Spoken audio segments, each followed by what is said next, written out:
What's up everyone, how are you all? Today we back with another amazing Naruto story. What if Naruto Pureblood Devil? If you enjoy then please like, share and do comments, and also check the description box to original creator of this beautiful creation. The underworld was very different from what most humans believed. When they heard the word underworld, many would instantly think of a dark place where fire and lava blazing everywhere and the vilest creatures reside in. Therefore, many would be surprised when the underworld was nothing like the description, instead was very similar to Earth with exceptions of few things.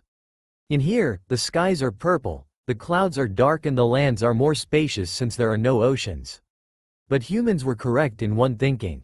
The underworld was homes to devils, a dark race that was greatly misunderstood and believed to be nothing more than evil and soul-eating beings. This was just another misconception since devils were like regular humans with bat wings and have different kinds of abilities that could be used for either good or bad things. Devils have enhanced physical abilities and live for thousands of years and retain a youthful appearance. This made them near-perfect beings. The devil's most notable families are the pure blood families of 72 pillars, as they were the owners of most lands in the underworld. The devil's greatest enemies were angels of heaven and fallen angels. Angels that fallen from grace of the biblical God, which created a new race of supernatural beings. These three races were known as the three factions. They warred against one another under the leadership of the biblical God, the four great Satans and Grigori, the organization of fallen angels led by Azazel, which later known as the Great War. The war eventually ended, but not without heavy casualties. Thousands of angels and devils died along with only hundreds of fallen angels. This left the three factions in heavy state of conflict. So while there was no peace between them, outright battles did not occur either. Many years later and after the death of the four Satans, the underworld fell into civil war with the families of the Satans wanting to continue the Great War, while on the other side were the remaining families of the 72 pillars that had been reduced to now just 34 and wanting peace. The conflict lasted almost a decade until four devils from different families stood together and eventually pushed back the old Satan faction and secured the war in favor of anti-Satan faction. They were Searsex Gremory, Ajuka Astaroth, Falbium Glacia Labelas and Seraphal Citri. Though young, each of them boasted incredible raw power that could decimate an entire country within seconds. Each of them has their own skill sets and specialties. Individually they were powerful, but together, they were on another level. The civil war taken its toll on each side, but eventually, the anti-Satan faction prevailed with the deaths of most of their leaders. With this, old faction retreated and hid while the underworld quickly changed under the new management. The four heroes of the civil war took up the mantle of the old Satans and became the new ones. Being the leader of the four, Searsex took the Lucifer mantle while Ajuka took Beelzebub, Falbium took Asmodeus and finally Seraphal taking Leviathan. Then sometime later, Ajuka created the evil peace system, his solution on underworld's declining population. With few pure bloods left and more than half of the 72 pillars were now extinct, they need to repopulate the underworld. And it led to the evil peace system, a system that allows humans and other creatures to be reincarnated into devils. Many of the remaining pure bloods have some feelings about this because they believed that a devil whose blood that wasn't pure weren't true devils. But as the time passed by, they learned to accept the fact that they need to repopulate their kind. And as the years goes, the underworld was in peace and being rebuilt slowly. 200 years later, Lilith, the current capital of Satan territory, was one of the most active cities in the underworld. Like the human world, it resembled a normal place, filled with houses, parks, establishments and inhabitants. But for the particular house this was a special day. A day would mark the beginning of a new chapter in their lives. Kushi-chan, look at him. He's beautiful, isn't it? A man in his 30s wearing a dark blue long sleeves and a pair of black pants asked as he held the small baby boy in his arms. He stood at an impressive height of 6 feet 3 and has a lean but muscular build. He has shoulder-length golden blonde hair that was arranged in a mess of spikes pointing in all directions. He has jaw-length bangs framing either side of his face and has cerulean blue eyes. This man is none other than Minato Paimon, the current lord of the House of Paimon, one of the remaining 34 pillars. The child in his arms was beautiful in its own right. He had a naturally tanned skin like he was born under the sun. And he has 3 whisker-like birthmarks on each cheeks. He has small mop golden blonde hair just like his father. As he opened his eyes, you can see that he also inherited his father's bright cerulean blue eyes. The mother of this boy was currently lying on the bed, still weak from the childbirth. Her skin was pale as the ghost and sweating heavily. Her breaths were short and weak. She had a beautiful long red hair that spreads in the bed. She has a fair skin, round-shaped face and has violet eyes but now were dull because of her condition. This woman is none other than Kushina Paimon, formerly known as Uzumaki Kushina. Minato's queen in his peerage and his wife. Her current condition was the result of her illness and childbirth. Few months ago, when the couple learned that they were expecting a child, they had an argument of whether to abort the child because due to her illness, her body can't take the strain of childbirth or to give birth of the said child but at the cost of her life. After long heated talks, Kushina convinced Minato not to abort the child since she's dying because of her illness anyway.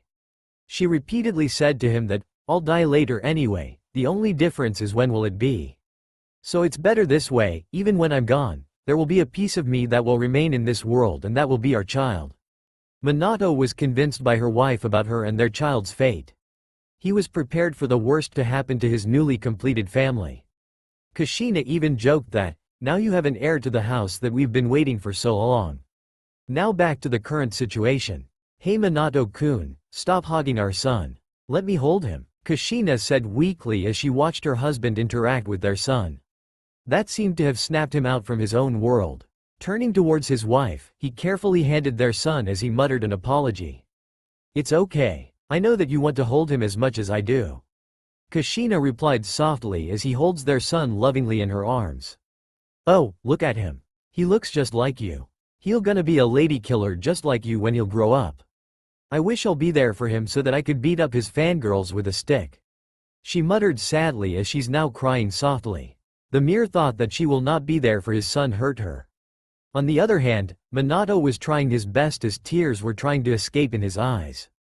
He looked at his family, he kept wondering why it had to be like this. His son was born healthy. But his wife's condition was getting worse. He sat at the side of the bed, put his hand on Kushina's shoulder as he looked at her and their son tearfully. "Are you alright, Minato-kun?"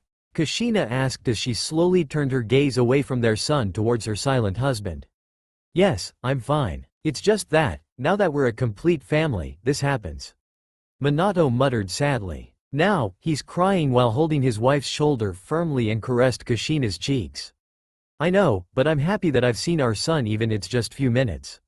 She replied with a teary sad smile.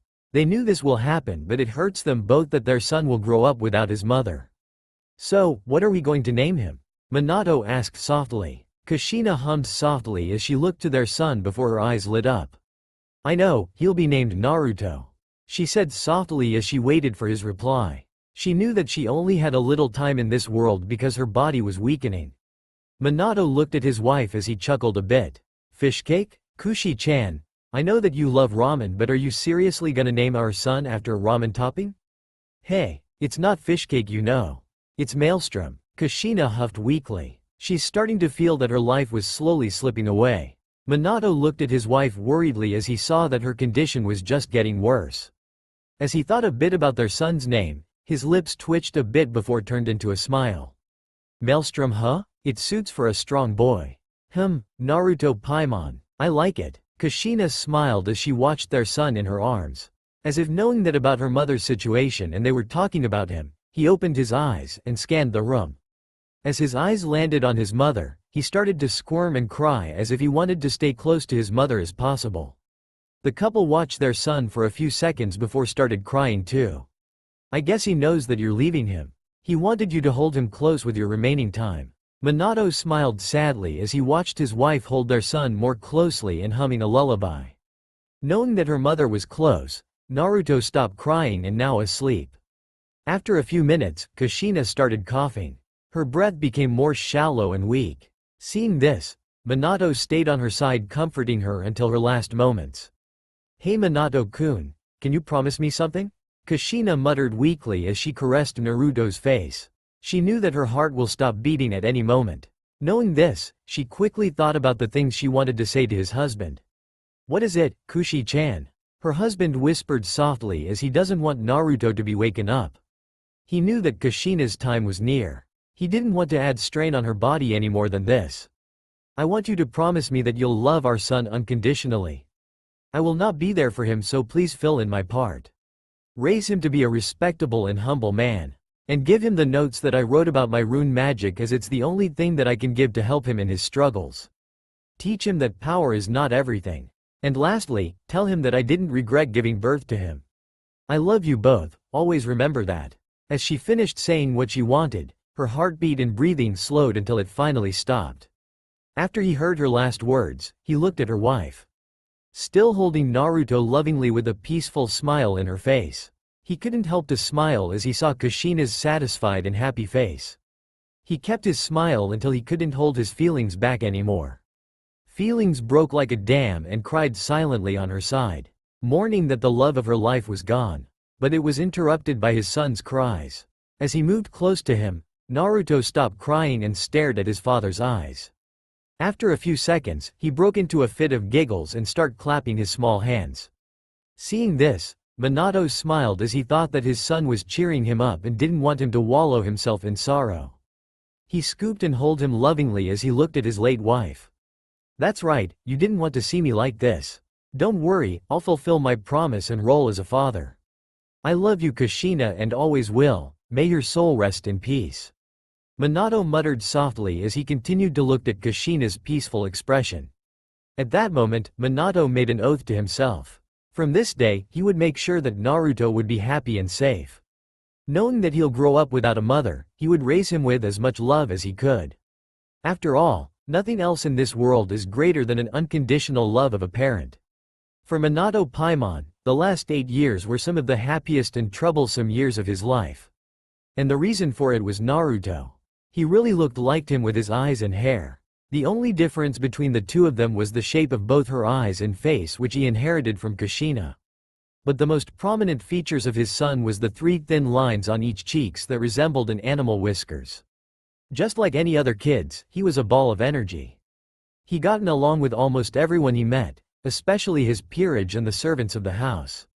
They loved his bright and friendly personality. When Naruto was 5 years old, he decided to tell Naruto about his mother. He showed him Kushina's photos while telling him all about his mother and her illness, her last moments and her last words. After he told his story, Naruto literally clung to him and cried. He was happy and sad at the same time.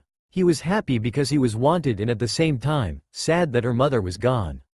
A week after that event, Naruto begged him to teach him how to harness and control his demonic magic.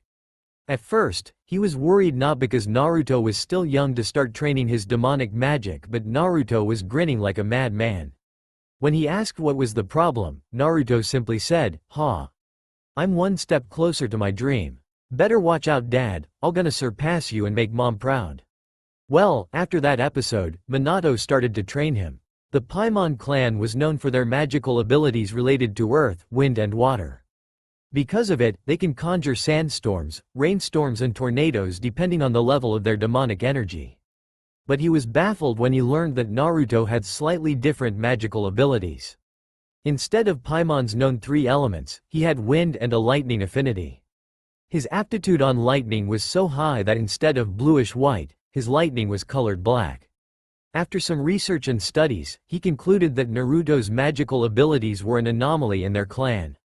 He also found out the reason why his lightning was colored black.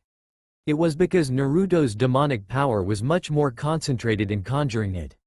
Naruto, after learning about his magical abilities were different from his father, sunk into depression. But Minato cheered him up by telling him that his own magical abilities was greater than his if properly trained and utilized. He also added that he can conjure more destructive storms by using his wind and lightning. After hearing his father's words, Naruto's sulking ended immediately. So his training was consisted of controlling his demonic magic and learning hand-to-hand combat. He also started studying his mother's rune magic. Minato was impressed on Naruto's progress. He absorbed everything he taught to him like a sponge. But his progress in rune magic was a little slow. Not that he can blame him though, since he only had his mom's notes to rely on and no one can teach him. As the years passed by, his control with his affinities improved greatly. His hand-to-hand combat and rune magic were on acceptable levels. Now back to the present time. Currently, Minato was relaxing in their garden's gazebo as he watched Naruto trains his demonic magic. He couldn't help but to smile at his son's determination that he definitely inherited from his mother. As he checked the time, he remembered that they had an appointment. Well, rather than an appointment, it's just a visit to his friend's house. Naruto, it's already time. Fix yourself up, we're leaving in 10 minutes. Minato shouted to his son. What? It's already time to go? Can we do it tomorrow? I'm just getting started here. Naruto shouted back at his father while wiping the sweat on his forehead. Yes, it's time. Stop whining, you can finish what you're doing when we get back. Minato replied with a stern expression. He knew that if he didn't show how serious he was, Naruto will just prolong the conversation until they'll forget about the appointment. Fine, if you say so. Naruto mumbled while his shoulders dropped in defeat. Minato sighed in relief that his son relented. Naruto didn't have a friend on his age group. Sure, he's friendly towards his father's peerage and servants, but he never goes out and play with his peers. He always stayed in their estate, trained and studied anything he found in the family's library. Sometimes he wondered if Naruto is growing up too fast for his age. Sighing again, he shook his head to forget his thoughts. Sometime later. Currently, the father and son were riding a carriage. In Naruto's opinion, this kind of transportation was slow and only for princesses and such. But his father told him that it was their custom since the old days. Naruto just stopped whining about it and decided to ask his father about their destination. So, where are we going, Dad? Is it some kind of super cool place with awesome people? Naruto asked excitedly at his father sitting beside him. We're going to my old friend's place. I don't know if you find it super cool, as you say. But you're right about the awesome people part. Minato replied with a smile. Old friend? Is your friend a he or a she? Who are these awesome people? Naruto immediately replied as he looked his father with anticipation and excitement written in his face. It'll be a surprise. Oh, you have to wait. Don't worry, we're already here. Minato said to his son as the carriage slowed down and stopped. The two of them disembarked and walked up on the front gates of Gremory household. Naruto stared at the castle with awe. The size and beauty of it was impressive. The guards at the gate called an escort for them. They all proceed down the hallway and into the dining room. On arrival, the escort opened the door and ushered them in. Minato being first to enter, followed by Naruto. Naruto, on the other hand, looked at the occupants of the room. There was a beautiful woman with brown long hair that reached her shoulder blades. She wore a cream-colored dress that reached just above her ankles. She must be Lady Gremory. The one next to him was a middle-aged looking man with crimson hair and goatee. He wore a stylish black tuxedo with matching black shoes. And this must be Lord Gremory. On the opposite side of Lord Gremory was another man who was handsome and had an appearance of a 20-year-old who also had crimson hair. Wow, I get to meet the Crimson Satan, Sears X Lucifer. I only saw him on the news, but now, he's right in front of me, he cried with excitement in his mind. Next to him was another beautiful woman with a silver hair and matching eyes. She is wearing a blue and white French-made outfit with long sleeves and a white-made headband over her head. And this must be Graphia Lucifege. Lucifer Sama's queen and known as the strongest queen. I heard that she's always with Lucifer Sama. What surprised him the most was that another person that was there looked to be the same age as him. Like most people there, she had crimson hair that reached her shoulder blades and wore the same cream-colored dress like Lady Gremory. Judging from her appearance, she must be Lady Gremory's daughter. She must be the heiress of Gremory household. As they walked near the room, Lord Gremory stepped forward and greeted the father-son duo. Greetings, Lord Paimon. I hope you had a safe trip coming here? Greetings to you as well, Lord Gremory. And yes, the trip was a pleasant one. Minato replied with a smile and reached out to shake his hand. Minato looked over at Searsex and greeted him as well. It's an honor as always, Lucifer Sama. Hey, enough with that Lucifer Sama stuff, I'm tired of hearing it. Call me by my name like you used to. Searsex replied with a friendly smile.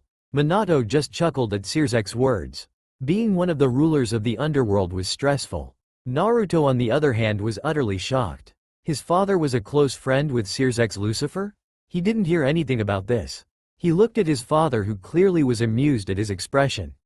Hey Minato, who is this young man? I don't think we've met him before. Searsex asked as he looked down at Naruto, who was glaring at Minato. With a gentle push from Minato, Naruto was brought back to the reality and noticed everyone was staring at him. Realizing this great opportunity for a good impression, he needed an introduction befitting a high-class devil. So he lifted his hand in a lazy wave. He said, "Yo, my name is Naruto Paimon, heir of the Paimon clan. How are ya? Oh, so this is Kushina and her son? He looks just like you but acts like her. I bet he'll be quite popular with the ladies when he grows up." Lady Gremory stated with a smile. "Well anyway, seeing that you introduced your son, I would like to introduce my daughter. Rias-chan, if you please," Lord Gremory said while looking at the small red-head girl who stepped forward. "Hello, my name is Rias Gremory, the heiress of the Gremory clan." The now-named Rias said with a bow. "Rias-chan, why don't you show Naruto around and play while we grown-ups talk?" Lady Gremory suggested. Rias blinked at her mother before her face brightened up. It looks like she would get a new friend today. She skipped over to Naruto and dragged him out of the room. "Come on Naruto, I have bunch of toys we can play in my room. But first, I'll give you a tour in the estate," she said happily. The only friend that was on her age group was Sona, the sea tree heiress. While she enjoyed spending time with her when she visited, but sometimes, she's a bit too serious. "Well, see you later dad," Naruto said to Minato, who was chuckling at him for being dragged by a girl. "TCH, as if you didn't experienced being dragged by a red-head girl dad. I saw a photo of you that being dragged by mom." Seeing the two children was out, Minato turned his gaze to the occupants on the room. "Now that they're gone, let's get down to business," he said. Enthusiasm doesn't do this girl justice. Ria's been dragging Naruto around the Gremory estate since they left. Knowing that he can't escape her firm grasp, he decided to start a conversation. "So you're the heiress of the Gremory clan?" Naruto asked as he let himself being dragged by Rias. "Yup. When Tu-san and Ka-san are done leading the clan, it'll be my turn." Rias replied with a big smile on her face, then looked at Naruto. What about you? From what you said earlier, you're the heir of the Paimon clan." "Yup. When dad retires, I'll be the one to take his place." Naruto replied with enthusiasm. When they got to a long hallway which he presumed lead to her room, she finally let him go. Walking down the hall, she loudly announced, "And this is my room." Naruto gazed at the room and came face to face with something he didn't expect to see in there. Anime. And lots of it. The walls of her room were covered with different anime posters, plushies of main characters scattered all around the room, and even piles of CDs and DVDs in the corner. "So what do you think?" Rias asked, seeing Naruto's surprised look. She stared at him and waiting for her answer. Hearing her question, Naruto said the first and only word that came to his mind. "Otaku." It happened so quick that he thought Rias had some kind of a instant teleportation technique. One moment she was standing next to him, but now, she was at her bed hiding in a covers while curling into a ball. "I'm sorry, you probably think I'm weird, don't you?" Rias muttered under her covers. "Why are you sorry? And more importantly, why did you think that I thought of you as a weird person?" Naruto asked in confusion. "You're probably not into this stuff, but I was so excited about making a new friend and I forgot about it," she mumbled. Naruto, being a nice guy he is, decided that cheering her up is the best thing. "Well, I admit that I was surprised at first." Rias raised her head from the covers and stared at him. "I've never met an otaku before and haven't got into anime." "What?" Only to be interrupted by Rias' loud shout. I've never watched anime before. All I did was training and studying," he answered unsurely. Well, it was the truth though. All of the time, he trained and studied since he didn't want to go outside of their estate. In fact, Rias was the first person he met with the same age as him. Rias stared at him with disbelief. She could tell Naruto was at her age, but he never watched an anime. Blasphemous. He said that all he did was training and studying. Just thinking about it makes her wonder what he does for fun. Well, if he never watched anime before, she could always fix that. Getting out from the covers, she skipped to Naruto and dragged him towards the large television and put a CD into the player. "Come on, we will watch one now," Rias said while motioning him to sit down next to her. Naruto sat down and looked interested. The anime she chose was about ninjas and their villages. They spent the rest of the day watching the show. On that day, Naruto Paimon made his first friend. 4 years later, It was late in the afternoon and a 12-year-old Naruto was walking down the halls of Paimon's estate. He now stood at the impressive height of 5 feet 2. His golden blonde hair was now a bit longer with 2 bangs framing his face and had a lean muscular body due to his training. While the baby fat of his face was gone, his 3 faint whisker marks were still there. It's been 4 years since Naruto met Rias. Many things happened and changed during those years. He made some new friends and learned some interesting facts. His control on his magical abilities improved. His rune magic was on adequate level and also starting to create his own techniques. He received his own evil pieces from his father when he was 10. But his father told him not to rush his peerage since he still had plenty of time. He would visit Rias weekly requested by Rias and his father. Minato advised that, you should act like kids in your age and make some friends. Enjoy your childhood since you have a big responsibilities ahead of you being the heir of the Paimon clan that you don't have enough time to play around. He learned many things about Rias and her family. Rias was soft, kind and loyal to her friends and proud of her family name but didn't like to be seen as Rias of the Gremory clan. His impression of Sears's Lucifer shattered when Rias told him about her older brother's antics. Who knew that the Crimson Satan had a sister complex? And there was Graphia Lucifege, the strongest queen. She had a strict personality and always had a stoic expression. He also learned that despite being strict, she was a kind and wise lady that loves her family deeply. He also met Rias' queen and Rook one time of his visits. Her queen's name was Akano Himejima. She was around Rias' age with long black hair and violet eyes. Her hair being tied in a ponytail reaching all the way down to her legs. The most noticeable of her appearance was her acid, which was a little bigger than most girls at her age should have. Akano was an elegant and gentle girl but she loves to tease Rias. And her Rook's name was Kaneko Taju. She was a year or 2 younger than Rias and Akano. Kaneko had white hair and hazel eyes.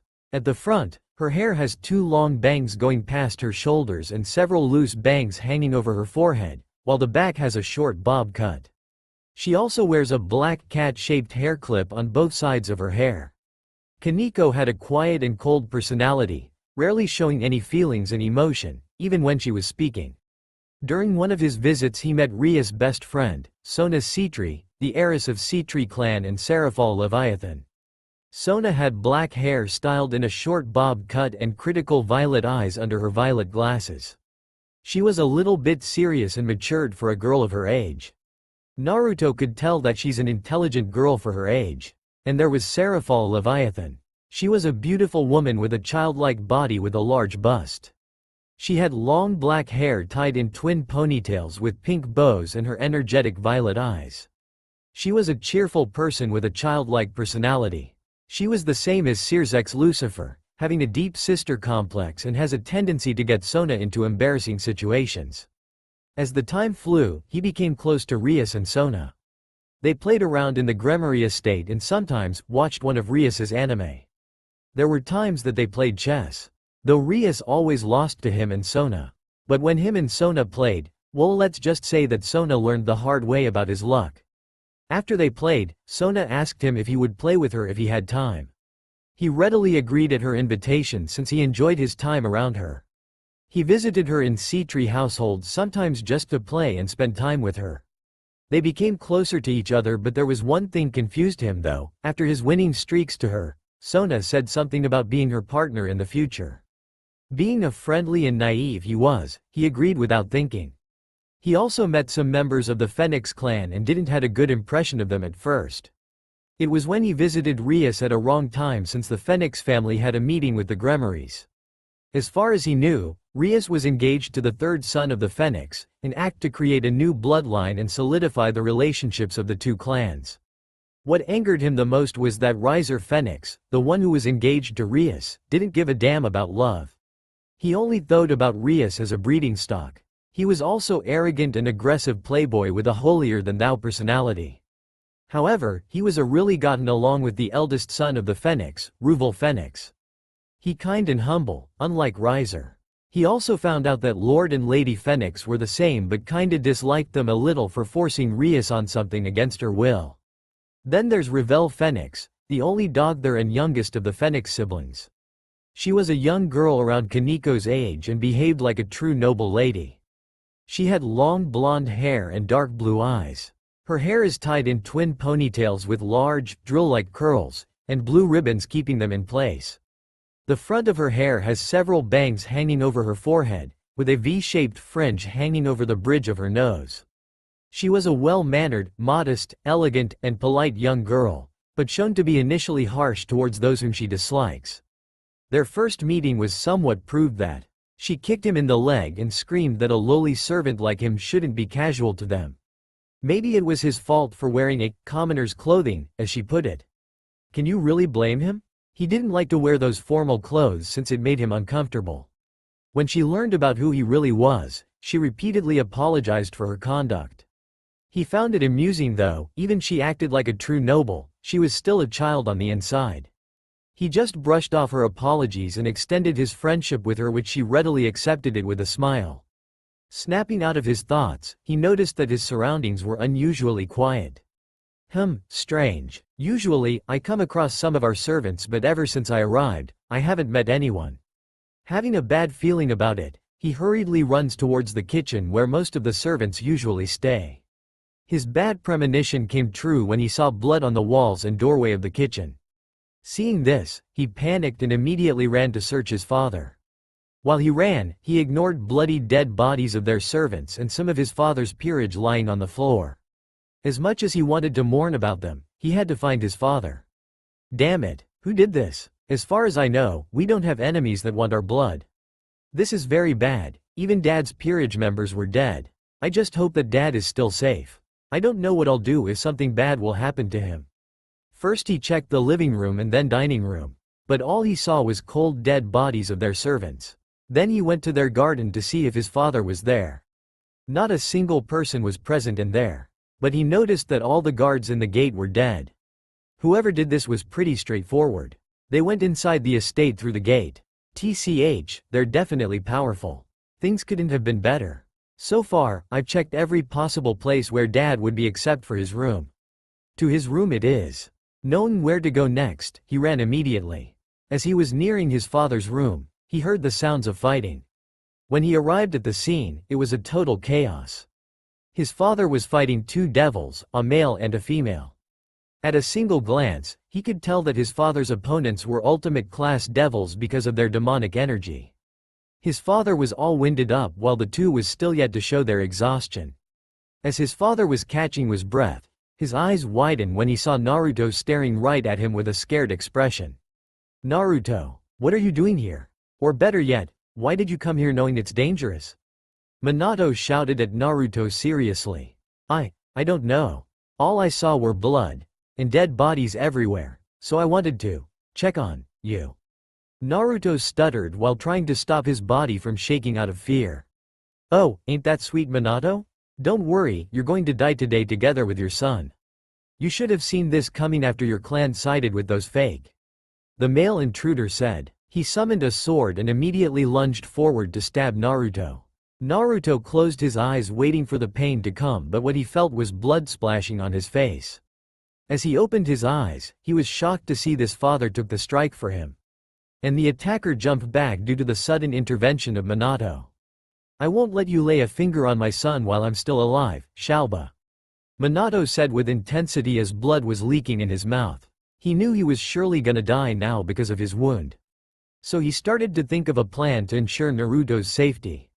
Then we will kill you first, Minato, then play with your son before we kill him too.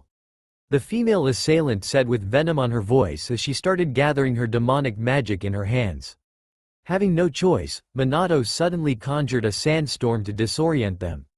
Damn it, again with this annoying thing. When I get my hands on you I'll kill you slowly and painfully. Shouted the female intruder. Kateria, you'll have your chance later. Did you forget that he can't escape this too? He needs to be near with this sandstorm in order to supply the technique with his demonic energy. Even if he escapes, he will die because this sword was poisoned. The now named Shalba said to his partner as he lazily waved his sword in front of her. Meanwhile with Naruto, he was crying that his father took the strike that was meant for him and was dying because of it. Why am I so weak? Why didn't I dodge that strike? Damn it, why? As if knowing what he was thinking, His father knelt and looked straight into his eyes. Naruto, don't blame yourself. You're still a child after all. Now listen carefully and don't interrupt me until I finished, okay? He said to him as he started to cough some blood. Not trusting his voice, he just nods repeatedly. I don't have any time left. Even if we escape from here, I'll die from the poison and blood loss. Cough cough. Listen well, I'm always proud of you Naruto, and I think your mother too. This sandstorm will stop for a minute or two. I want you to run away from here. Then tell either Searzex or Serafal what happened here. They'll know what to do about it. Cough cough Naruto, I want you to promise something. Promise that you won't think about vengeance. You have so much to live for. And create your own peerage. Treat them like family. Because they are the ones that will help you in your struggles, and remember, I'm proud to say that you're my son. Revive the name of Paimon household into its former glory. I love you, my son. Now go, Minato said as he coughed more blood uncontrollably. Still crying, Naruto reluctantly followed his father's words. He summoned a magic circle to teleport him to the Sea-Tree household since he knew that Serafal would be home today. As the bright light consumed him, he shouted his last words for his father. I'll always love you Dad. I'll promise you I won't let myself consumed by revenge. But if I meet them again, I'll kill them without having second thoughts. I'm gonna make you and Mom proud. And the Paimon. His words were cut when the teleportation was finished. Seeing his son was gone to a safe place, he smiled. Tears were flowing in his cheeks. He was happy that he raised his son into what he was today.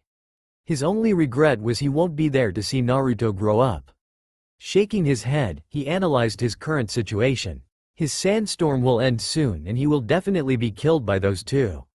An stupid idea came across his mind. If they wanted to kill him, then he's gonna rob them that privilege. Conjuring a small knife made of water, he resolved himself for what he'll gonna do. Taking his last deep breath, he stabbed himself in the heart.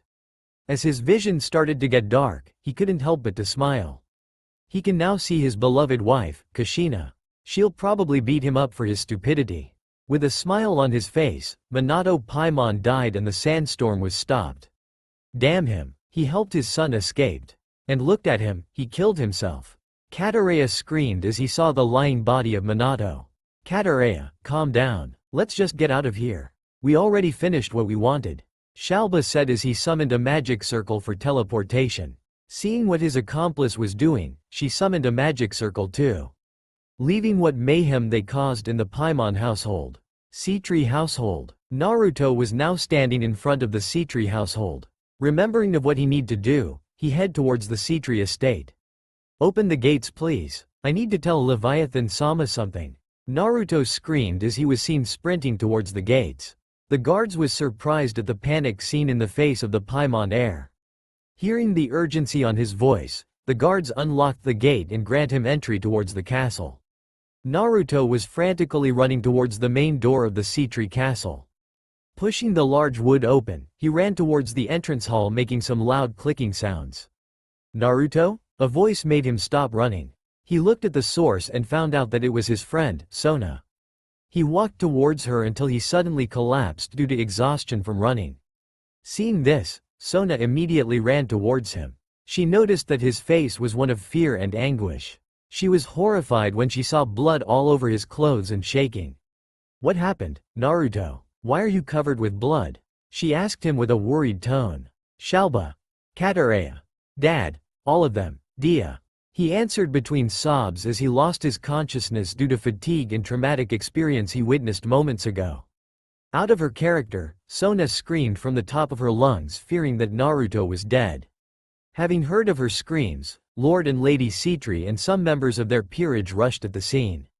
They saw Naruto lying with bloodied clothes and a screaming Sona next to him.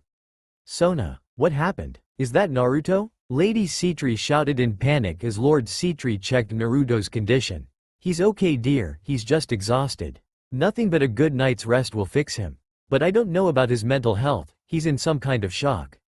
Lord Sea-Tree exclaimed. He ordered some members of their peerage to carry him into a bed. As they watched Naruto being carried away, Lord Sea-Tree turned his gaze to Sona and asked, What happened Sona? Did Naruto tell you something? I was reading a book in the living room and heard a commotion. Wondering what was the cause of it, I saw Naruto running frantically. When I called him, he stopped and walked towards me and collapsed halfway. I hurriedly ran in his side and asked what happened.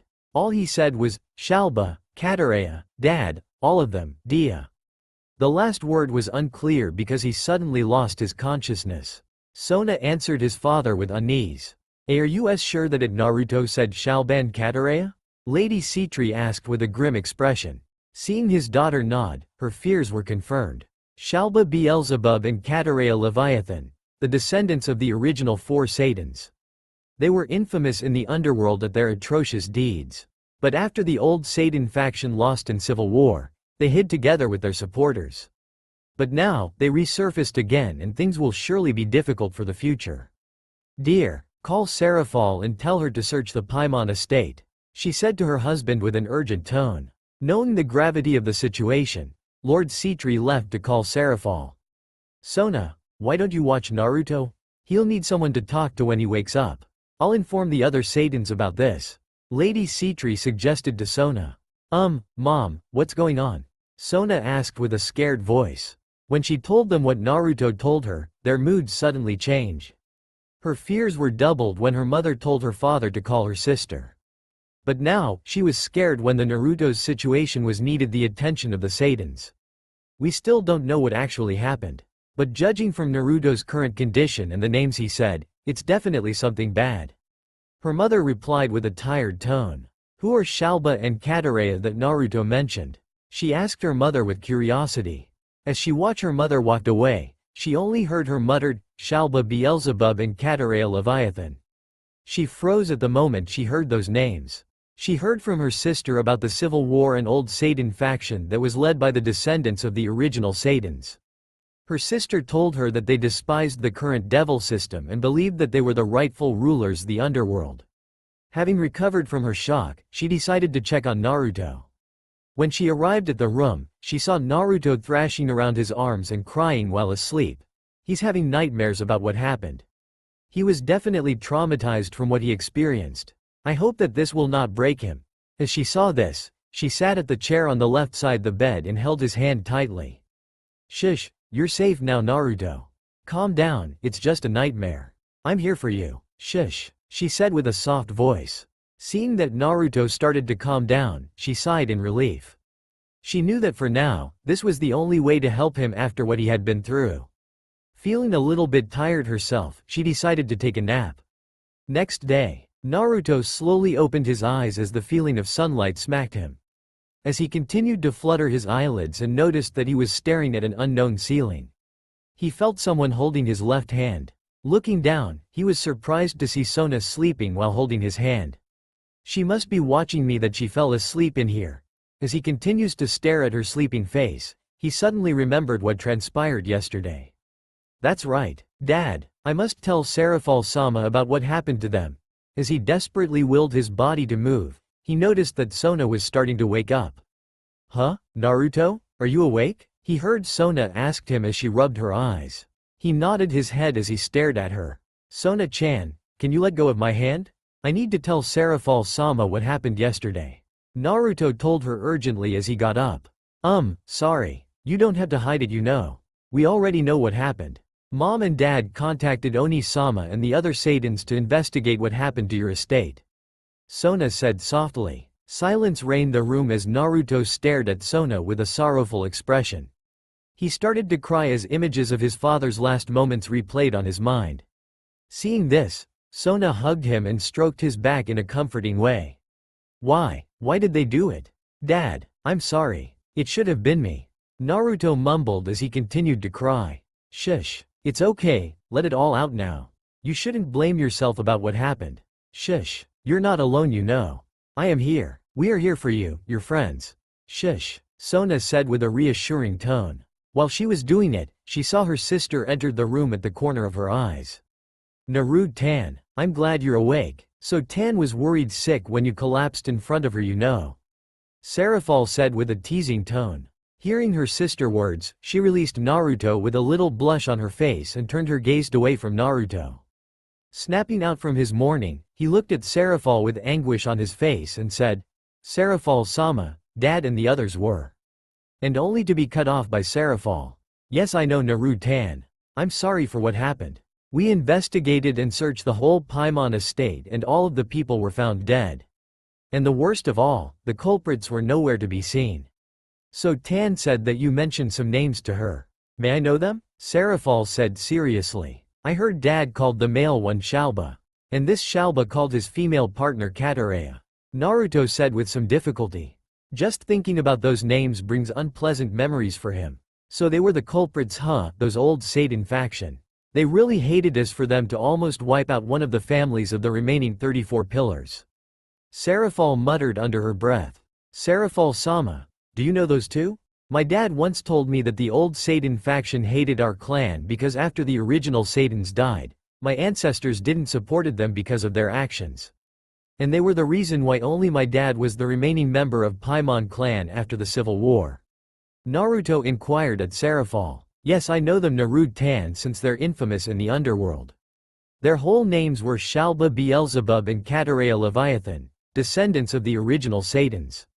Serafal answered his query. TCH, as much as I want to search and kill those scums, I won't do it. I promised Dad that I won't walk to the path of revenge. Naruto said with distaste and unrestrained fury in his voice. I'm glad that you won't chase them for revenge, Naruto. But I'm kinda curious of something you said earlier. You said that the old Satan faction was responsible for making your dad the last member of the Paimon clan after the Civil War. What was that supposed to mean? Sona asked Naruto. My dad once told me the history of our clan. He said that we were one of the supporters of the original Satans, especially Lucifer. But when they died, they were at the odds at Lucifer's son because he was looking down on them. And they were against his belief that us, devils, were beings that had to be evil, brutes, wicked and vicious. And it was our role to kill every single person we didn't like. Due to my ancestors siding against him, he kept his mindset role of how devils should act, to kill very person you didn't like. He really did what he said, he massacred them and some of them escaped death at his hands. Weren't lucky to see the end of the Civil War except for my dad. Naruto recounted the history of the Paimon clan. Then that means you're the only Paimon left today. Sona said sadly. So Tan is right, Naruto-tan. Seeing that you're the last Paimon left and the heir of the clan, things will be difficult for you. So what is your plan now? Serafal asked Naruto. She was sad to see that Naruto will be burdened with heavy responsibilities after what happened to him. I'm already thinking about some things that needed to do. But I need to get back to the estate first. Naruto answered as he lowered his head. What are you going to do in there? Are you sure you're gonna be okay in there? I mean after what happened yesterday. Sona asked with a worried tone. She was wondering why Naruto would go back in the place that full of painful memories. I'll be fine, Sona-chan, trust me. First off, I want to take a shower and change my clothes. And then, I'll get my mother's notes in her rune magic. And lastly, I'll search for things that I'll need for my plan. Naruto said with a light manner. I see. Promise me that you'll take care of yourself. I don't want to see you like that again. Sona said sadly as she lowered her head as she remembered the state Naruto was in yesterday. I promise, Sona-chan. After I finish my business there, I'll return here. Naruto said with a smile. Naruto-tan, we already cleaned the estate and assigned some guards there. You'll have to go through them to enter in your estate. Serafal said cheerfully to lighten up the mood.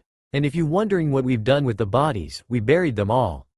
Your dad was buried beside your mom's grave. She added. Thank you very much, Serafal-sama. I know that Dad will be happy that his grave was next to Mom's. Now I want time to go, so that I can finish my tasks at the end of the day. Naruto said gratefully to Serafal while he stood up. Be sure that you come back, Naruto.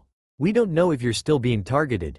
Sona warned him. Okay, please tell your parents that I'm sorry for the ruckus I made and thanks for their help.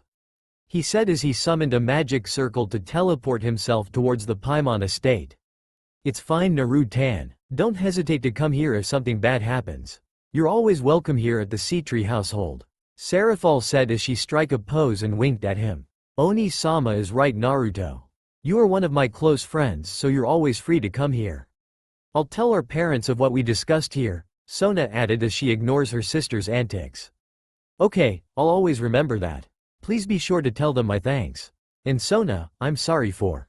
Only to be cut off because the teleportation spell was completed. So Tan, for what reason Naruto Tan apologizes? Sarafal asked her sister as she tilted her head. I don't know Oni-sama, but I'll ask him when he returns. And stop calling me, So Tan. Sona said seriously at her sister as she walked out of the room. She didn't have an energy to indulge his sister's childish antics. Boo tilde T So Tan. It's cute and it suits you. Sarafal shouted as she follows her sister. No buds. Sona exclaimed as she started running away from her sister. So tilde Tan, don't leave me. Sarafal cried in a childish way as she trying to catch her sister. Little did they know that today was the last day they'll see Naruto for few years.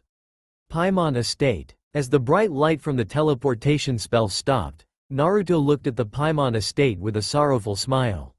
He really didn't want to go back here, but he needs some things in here to start his plan. He just hopes that Sona will forgive him for what he'll do. His plan was to leave the underworld without knowing where he'll go. He needs to search suitable candidates for his peerage.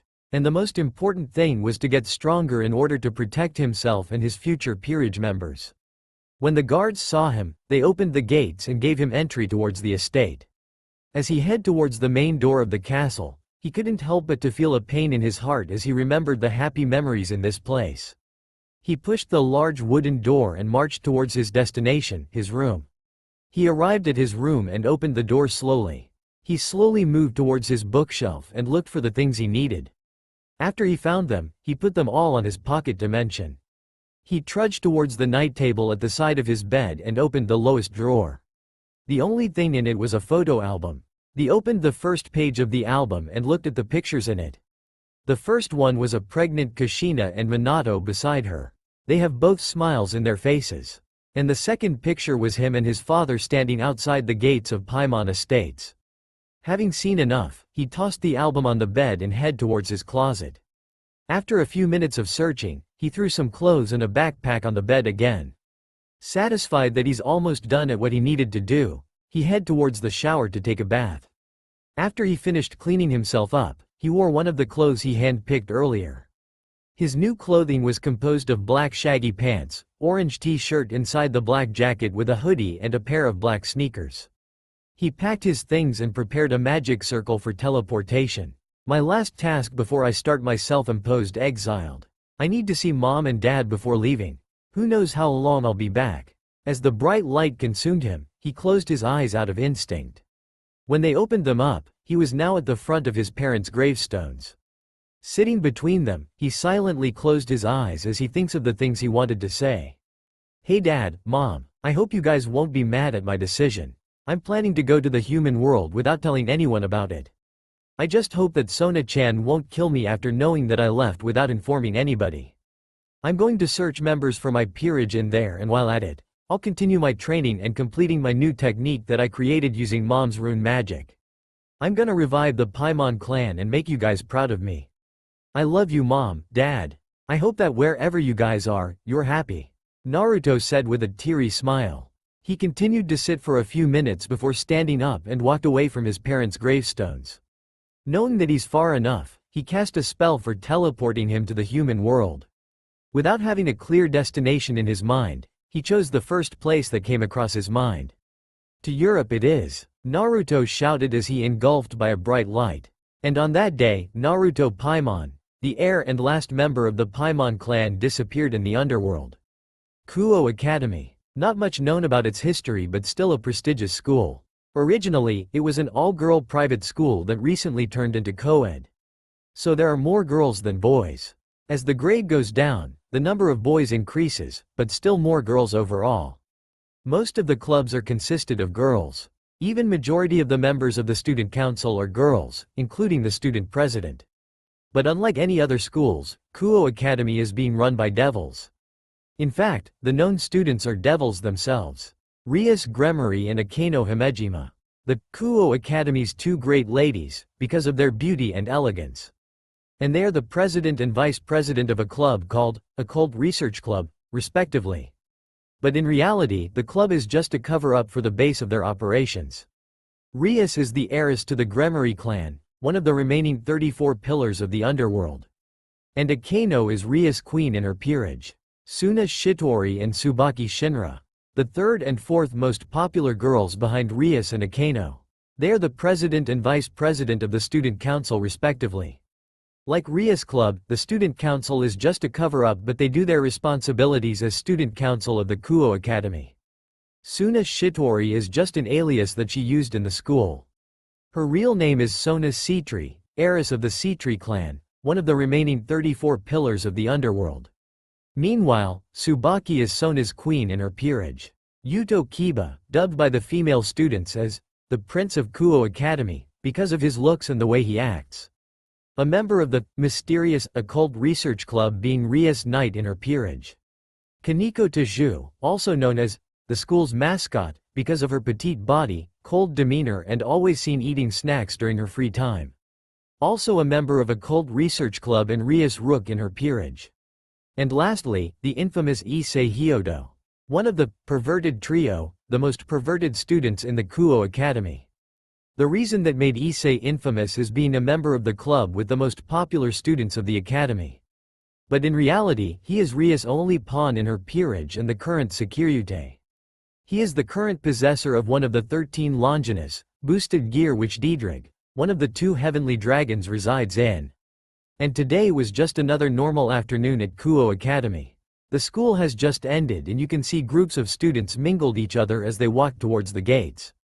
Some students head towards their respective clubs. The perverted trio was being chased by a group of girls. The hallways were filled with students talking with each other. The teachers and staffs were finishing their work for the day and preparing to go home. But to the members of student council, today was one of their busiest day. Sona Sitri, or her alias Suna Shitori, the president, was diligently working on the accursed enemy of all leaders of an organization, paperwork. At her side, the vice president of the student council, Tsubaki Shinra, was helping her. Why is it that today's paperwork are this many? Sona said tiredly to no one particular. I don't know, Kaichu. But some of them are complaints to the perverted trio, again. Tsubaki answered her as she handed over the documents. TCH, I don't know what to do with those 3. I'm very tempted to suspend them for a week if this continues. Sona muttered with a clearly annoyed expression. As they furiously working, a knock stopped them both. Tsubaki, would you please receive whoever our guest is? Sona requested Tsubaki. Hi Kaichu. As Tsubaki opened the door, Rias and Akeno entered the room. Oh, it's just you guys. What can I do for you, Rias? Sona asked her childhood friend and rival. Well, there are 2 things that I want to talk about. Rias replied as she sat in front of Sona, who just nodded her head signaling her to continue. First, I want to enroll this girl into the school, she said, and Akeno handed the documents to Sona. Is she the newest member of your peerage? Sona asked while she scanned the papers. Yes, she was a former nun, killed in the schemes of the fallen angels recently in this town. Rias answered. I see. She must be special to attract the attention of the fallen angels.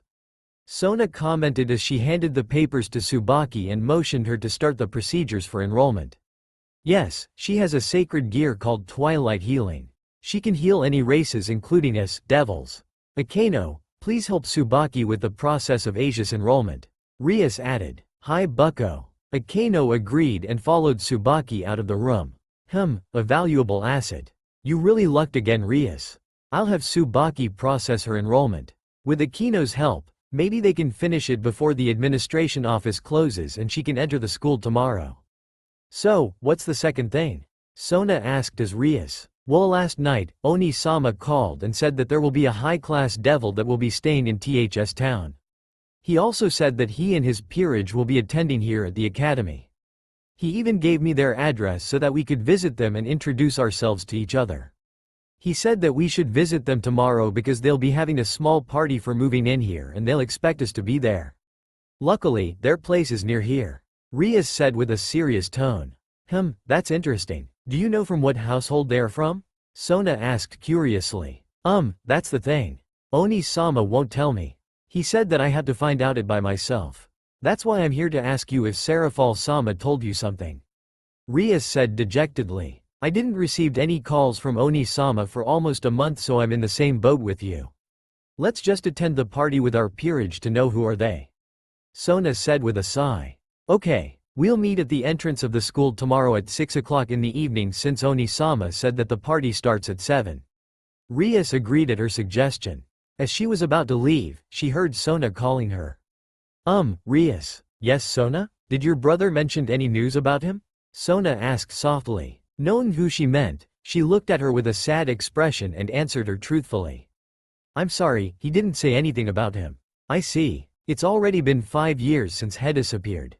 In those years, we only heard rumors about him. Sona said sadly as she looked outside the window.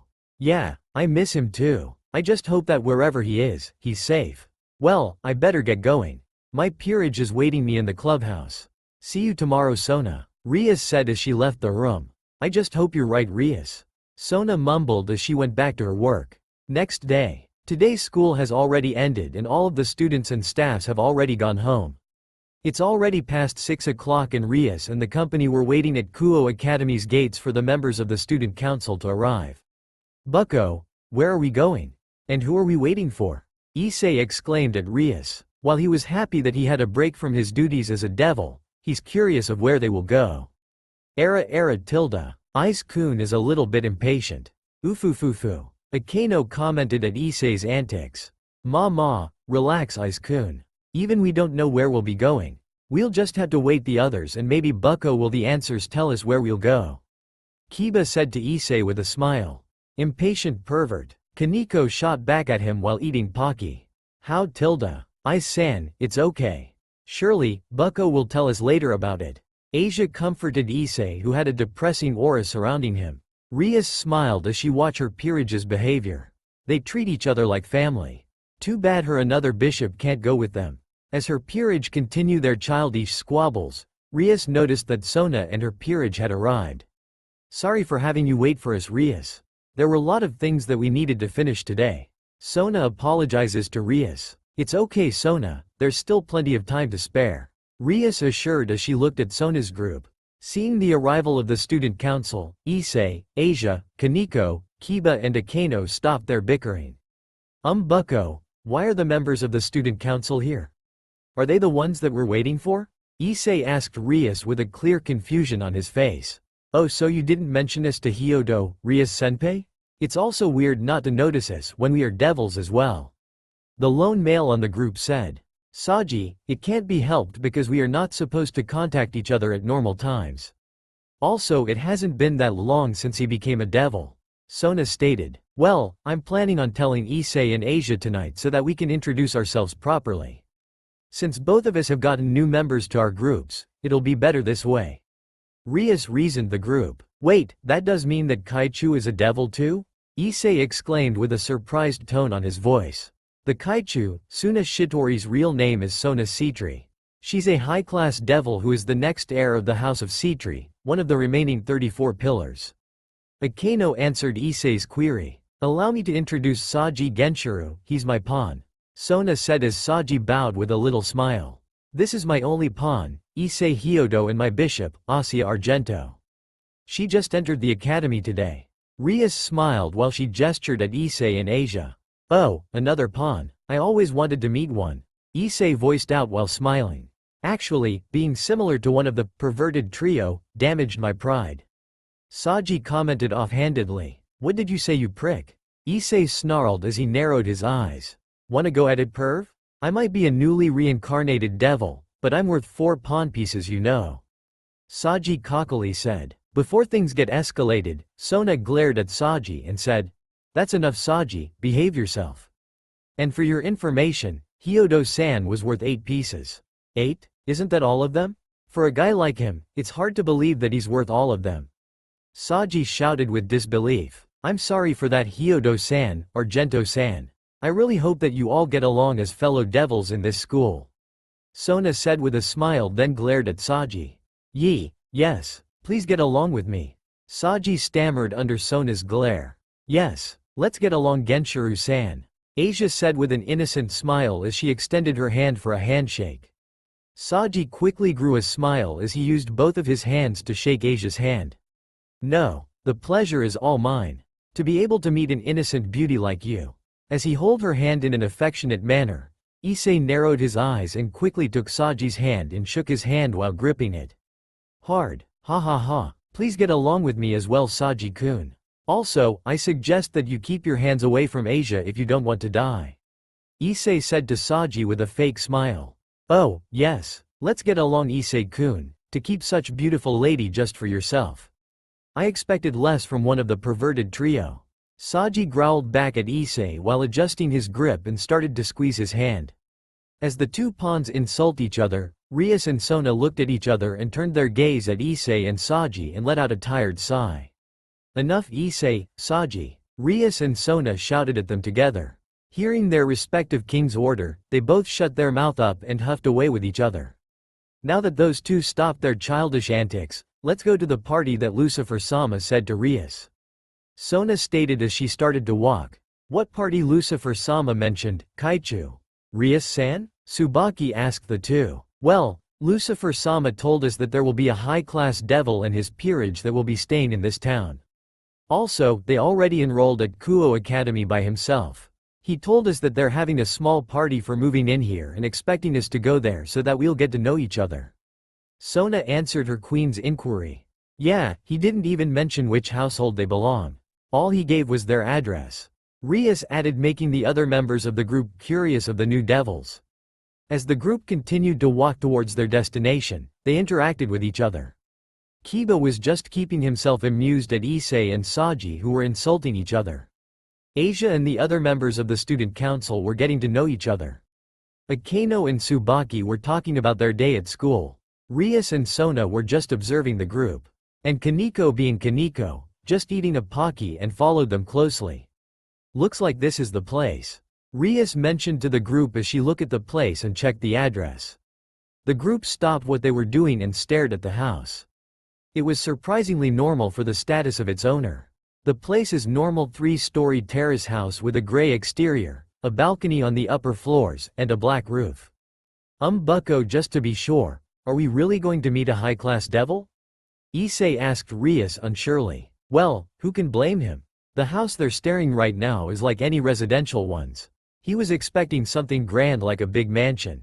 Yes, but I don't expect their place to be normal. Rias assured Iz with a confused tone. Let's just ask the residents of this place if this is the right address. Sona suggested. Kaichu is right, Bucko. And it's not like Lucifer-sama was trying to make a joke on us. Akeno added. Following Sona and Akeno's words, Rias walked towards the gate and pressed the doorbell. They waited for few minutes until a girl around their age came out. She wore a lavender-colored kimono with flower designs and a cream-colored obi. She had a long straight dark blue hair that reaches her waist with Heim-style haircut. She had a shoulder-length strands that framing her face and fair skin. Her body was rather well developed for her age. But what caught their attention the most was her eyes.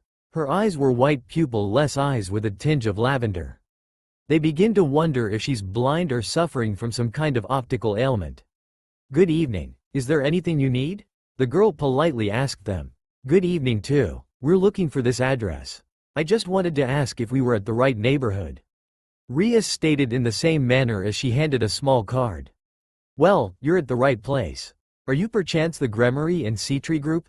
The girl asked with a polite tone. Hearing her words, the group stiffened, for their identities were known by a stranger. Please don't be alarmed, we're expecting you here. After all, we're all the same. She added. Yes, we are here by the suggestion of Lucifer-sama to join you in your small party. Sona answered seriously. Ah yes, please follow me. The girl motioned them to follow. Seeing this, Sona and Rias led their group. Instead of entering the house, they directly went to the backyard. When they arrived, they saw 2 tables with different kinds of foods and drinks, chairs that can accommodate their group, and 7 more people who were doing several things. The lone male of the group was playing chess at the porch with a red-haired girl who seems to be irritated. A brown-haired girl was sitting in one of the chairs and reading a book. Near the tables, a blonde girl was arguing with a silver-haired girl. And the mint green-haired girl was helping a girl with a long white hair in arranging the chairs. Hey everyone, our guests are already here. Can someone call him? The girl who guided them requested her company. I'll go get him. Seeing everyone here is kinda busy. Hee. The The brown-haired girl volunteered and suddenly got up and went inside the house. Please wait here as she get our king. He's kinda nervous to meet you, especially Citri-sama and Gremory-sama. The girl with dark blue hair said to Sona and Rias. Okay, but when are you gonna introduce yourselves? Sona said to the girl and looked at her seriously. I'm sorry, but our king said that he will introduce us later. He said that we shouldn't give our names and any hints about his identity. He said that it will be a surprise. The girl apologized to the group with a bow. Your king seems a little bit childish. Sona remarked at their king's antics. Well, everyone has their own quirks. His is being childish. The girl just commented with a smile. He acts like someone who you know, Sona. Rias commented as she looked at Sona with a teasing smile on her face. Sona just glared at Rias while the others were giggling at their exchange. Then they noticed the brown-haired girl returned with another person who seems to be their king. Seeing this, the group looked at him. He was a teenage boy with tanned skin and a mop of spiky sunny blonde hair. He had a lean muscular build and stood at an impressive height of 5 feet 11. When they saw him look at them, they saw his bright blue eyes that peeking through some messy bangs. His face was framed with jaw-length bangs, and the most prominent feature of his face was the 3 thin lines that resembled an animal whiskers. Yo, so tilde tan, Ria tilde tan, Akano tilde chan, Nako tilde chan. Long time no see, the young man said to the group with a big smile on his face. The group was now utterly confused that the newcomer called 4 of their friends in a friendly manner. Akano and Kaneko just stood still and staring at him with wide eyes, while on the other hand, Sona and Rias started to sob and walked towards him. When they were in front of him, Sona slapped him while Rias kicked him on his knee. They continued to beat him until he got away from the two. Ouch, what was that for? The blonde-haired young man shouted indignantly. Shut up, you bastard. Do you know how worried we are when you just disappeared without telling anyone? Sona shot back as tears falling down on her face and continued to beat him. Not only that, but we heard some outrageous rumors about you. What were you doing during last 5 years?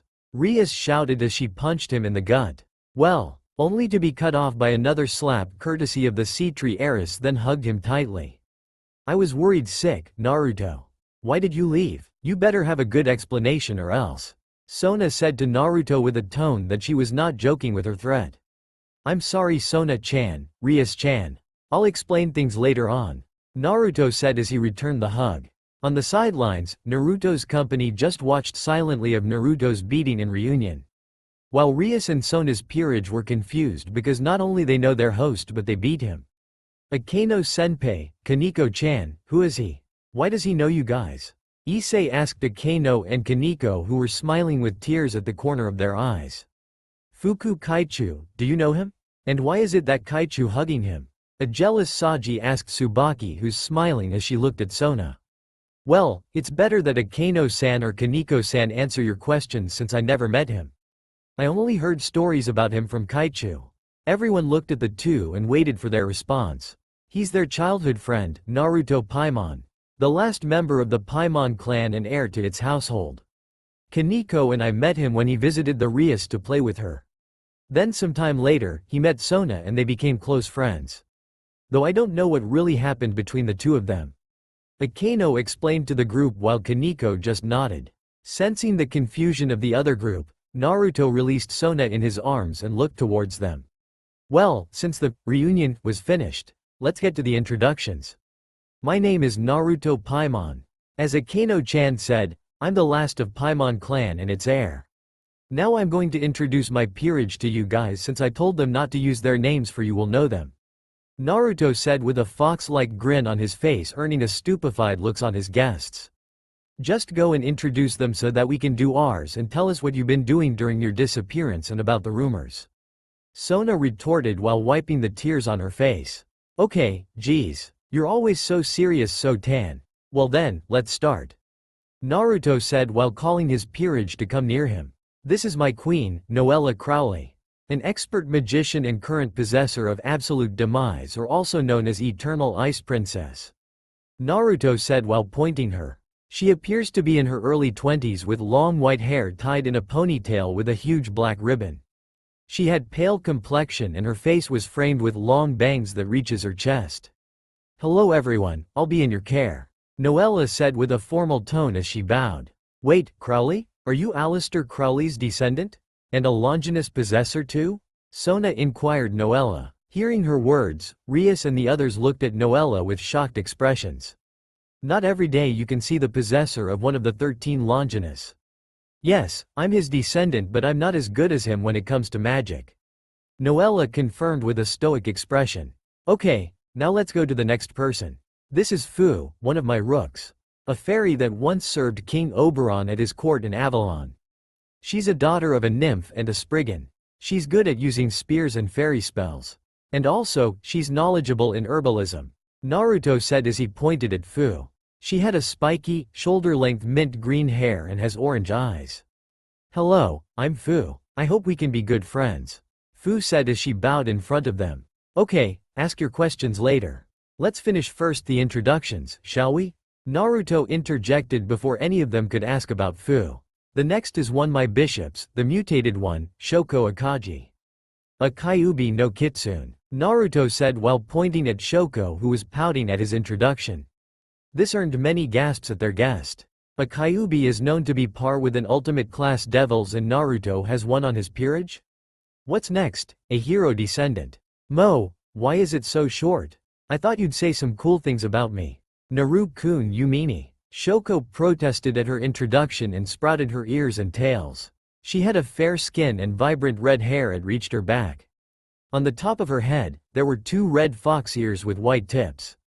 And her 9 red tails with white tips were lazily moving on different directions. Her eyes were colored gold and had black slits. "Shoko, don't be a bother to Naruto-kun. We don't have all the time of the world to waste for your introduction," Noella said to Shoko with a stern voice. "What did you say, you ice witch?"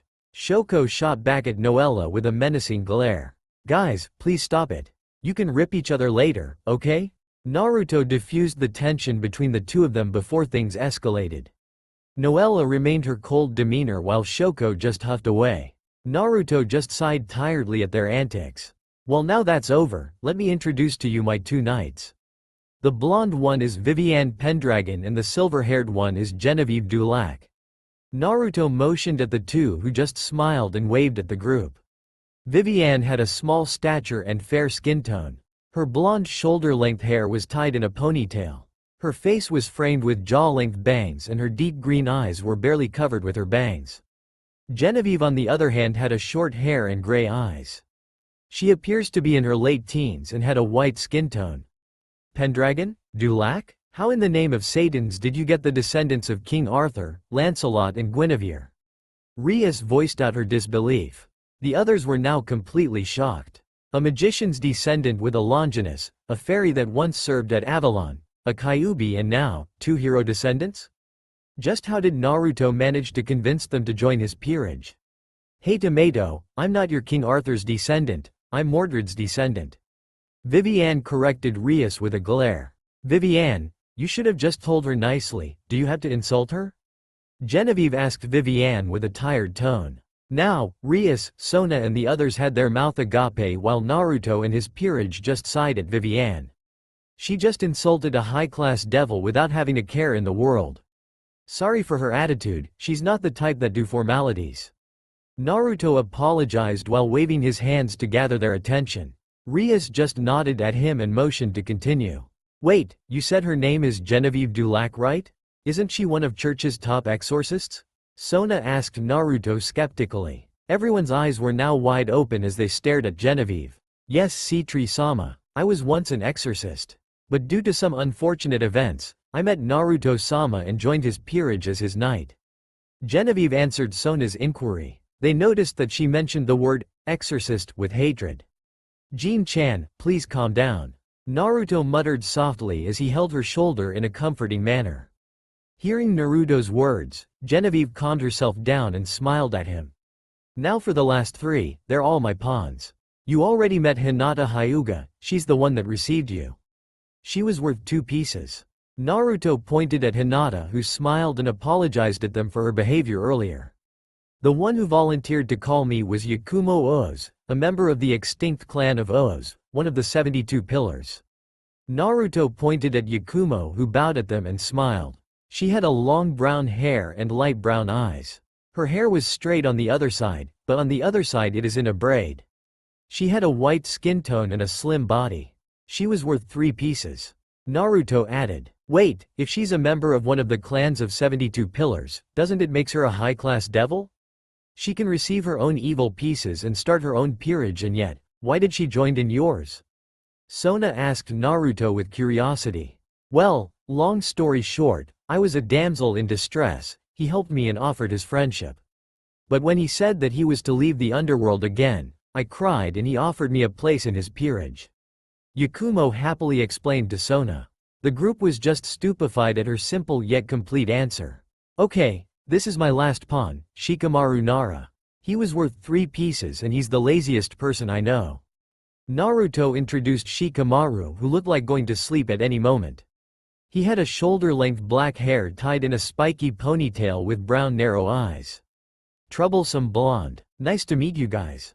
I hope we got along," Shikamaru said lazily at the group. "Don't mind about him, he's just like that. He may be lazy but he's our strategist," Naruto emphasized while his peerage nodded their heads, agreeing at Naruto's words. "Okay, so now, you only left with a bishop and a rook?" Sona asked Naruto. "Well, yeah, I kept them for some reasons," Naruto said with a sly tone. "Well, now that you've finished introducing new peerage, I'll start mine," Sona said while motioning her peerage to get closer to her and started her introduction. "Tsubaki Shinra, my queen." Sona pointed at Tsubaki, who bowed at Naruto and his peerage. She's a young bespectacled woman with black, straight, knee-length hair with split bangs and heterochromic eyes, with a violet left eye and a light brown right eye. She also wore a square, semi-rimmed glasses. Momo Hanakai and Rei Kusaka, my bishops. Momo had a black hair that reached her back with bangs just above her blue-green eyes. While Kusaka is a slim girl with long brown hair that ends in 2 short braids and matching eyes. Then Sona pointed a girl with shoulder-length, reddish-brown hair and brown eyes. Her hair features swept bangs and a single strand of hair sticking out from the top. "Tomo Meguri, my knight," Sona said while Tomo happily waved her hands at Naruto and his peerage. "Yura Tsubasa, my rook." Yura was a tall girl with blue, shoulder-length hair and matching eyes. "Saji Genshiro, worth 4 pieces, and Ruruko Nomura, who worth 1 piece," Sona said as she pointed at the lone male in their group who has short blonde hair and gray eyes with a short, petite girl with brown hair in twin ponytails and green eyes. "Wow, so tilde tan, your introduction is boring. Why are you always so serious? Can't you be like Levi Nade tilde tan tilde?" Naruto remarked her with a playful tone. Everyone just snickered at Naruto's word while Sona blushed at embarrassment. "Stop calling me that. Since when did you call her like that? As I remember, you called her Sarafal-sama. So can you tell me what happened?" Sona said with a sweet voice, but her eyes were dead serious. "Mo tilde so tilde tan is so serious.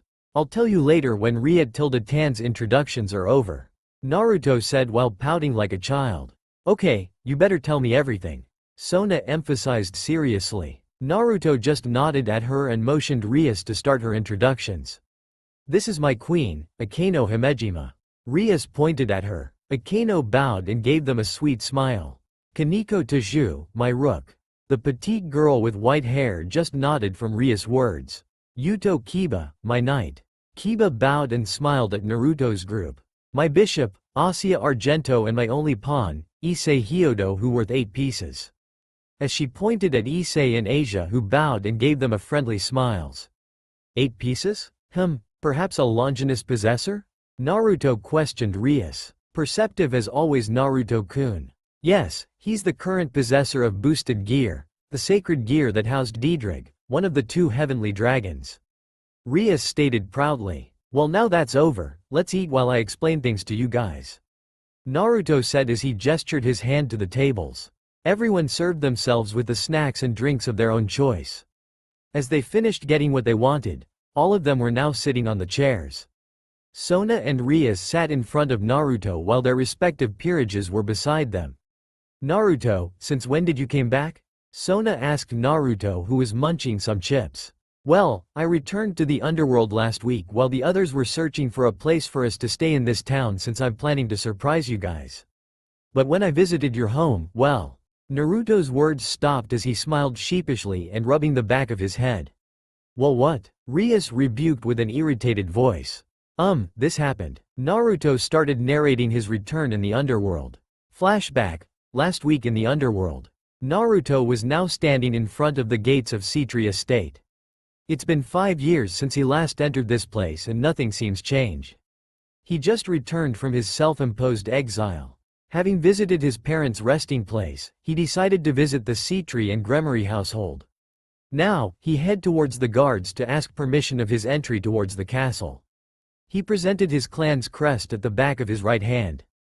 As the guards saw this, they were shocked for a moment. They heard about the disappearance of the Paimon's heir 5 years ago. The guards stood still until they heard Naruto's coughed. Can I go inside now? Naruto inquired the guards as they recovered from their shock. They opened the gates and granted him entry to the castle.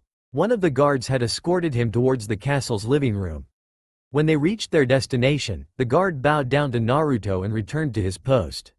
Watching the guard leave, he knocked twice on the wooden door and waited for a response. Come in. He pushed the door open and scanned the occupants of the room while they were staring at him with wide eyes. There were 4 of them, namely Lady Citri, Lady Gremory, Graphia Lucifege, Seraphol Leviathan and Searsex Lucifer. Seeing them, he gulped and steeled himself of what will happen to him. Naruto, you're back. We missed you so much. You just disappeared without a trace 5 years ago. Seraphol shouted as she glomped at Naruto and hugged her tightly. C. RRAAA. F. A. LL. SS. Quadruple A. MMAA. Naruto struggled at her arms. Seraphol, you might release Naruto before he dies from the lack of oxygen. Searsex voiced out as he looked at Naruto's blue face. Sorry Naruto. Now, can you tell us where you have been? So Tilda Tan cried when you left, you know. Seraphol asked Naruto after she released him from her grasp. Catching his breath, Naruto looked at them and noticed Lady Citri and Lady Gremory walked towards him. Good day Lady Citri and Lady Gremory. It's nice to see you doing well. Naruto said with a nervous smile as he looked at the scary expressions of their face. As the 2 of them stopped right in front of him, Naruto apologized at the 2 of them with a bow. I'm sorry for my disappearance and troubles that I caused. Lady Citri bonked him in the head while Lady Gremory hit him on the back of his head. Hard. Do you have any idea what you have done, Naruto? Lady Citri asked with a hint of anger on her voice. Yes, Lady Citri. I know the consequences of my actions and I'm ready to take any punishments for it. Naruto stated apologetically. It's okay, what matters is that you're safe. But you had to tell us what did you do during this last 5 years. Lady Gremory said with a motherly smile. I went to travel around the human world, continued my training and fulfilled my promise to Dad. Naruto explained to them. And what kind promise was it? Searsex asked. To search for some suitable peerage members. Naruto said as he noticed the stares of the occupants of the room. If that's the reason why you left, you didn't have to leave here in the underworld to search for the members of your peerage. Lady Citri rebuked at his answer. Well, it's just that I want to get away from here. I wanted to forget about that day.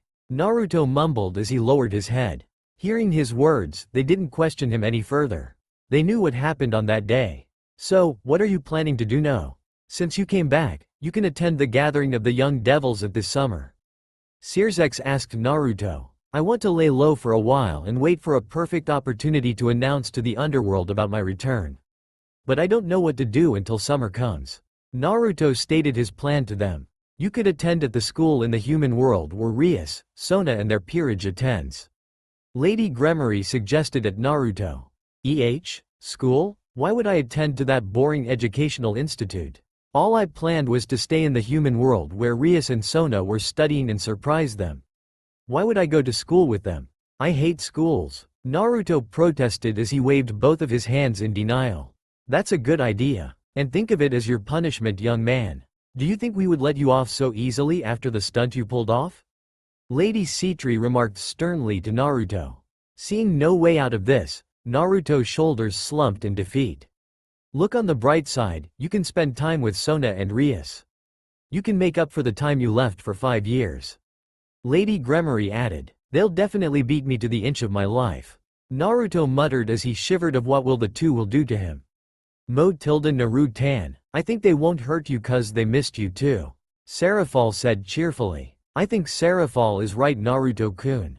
I know that we should believe that they can take care of themselves but we can't help but to worry of their safety. Sirzex agreed at Seraphol's words. Fine, me and my peerage will enroll at Kuo. But one of my peerage member is old enough to be a student, so what should I do about her? Naruto said as he looked over to Sirzex. She can be a teacher in there. Just send your files to me and I'll have someone do the process. You can attend the school next week. I'll just send your uniforms and things you needed after the process is done. Sirzex answered his query. Okay, but can you please don't tell Sona and Rias that I've returned? I wanted to invite them to my small party for moving in the town and surprise them. Naruto pled as he looked at them. Kai Naru-tan. Just take care of So-tan and Ria-tan on the human world. Seraphol chirped happily as she struck a pose that looked like a magical girl. Of course, Seraphol-sama.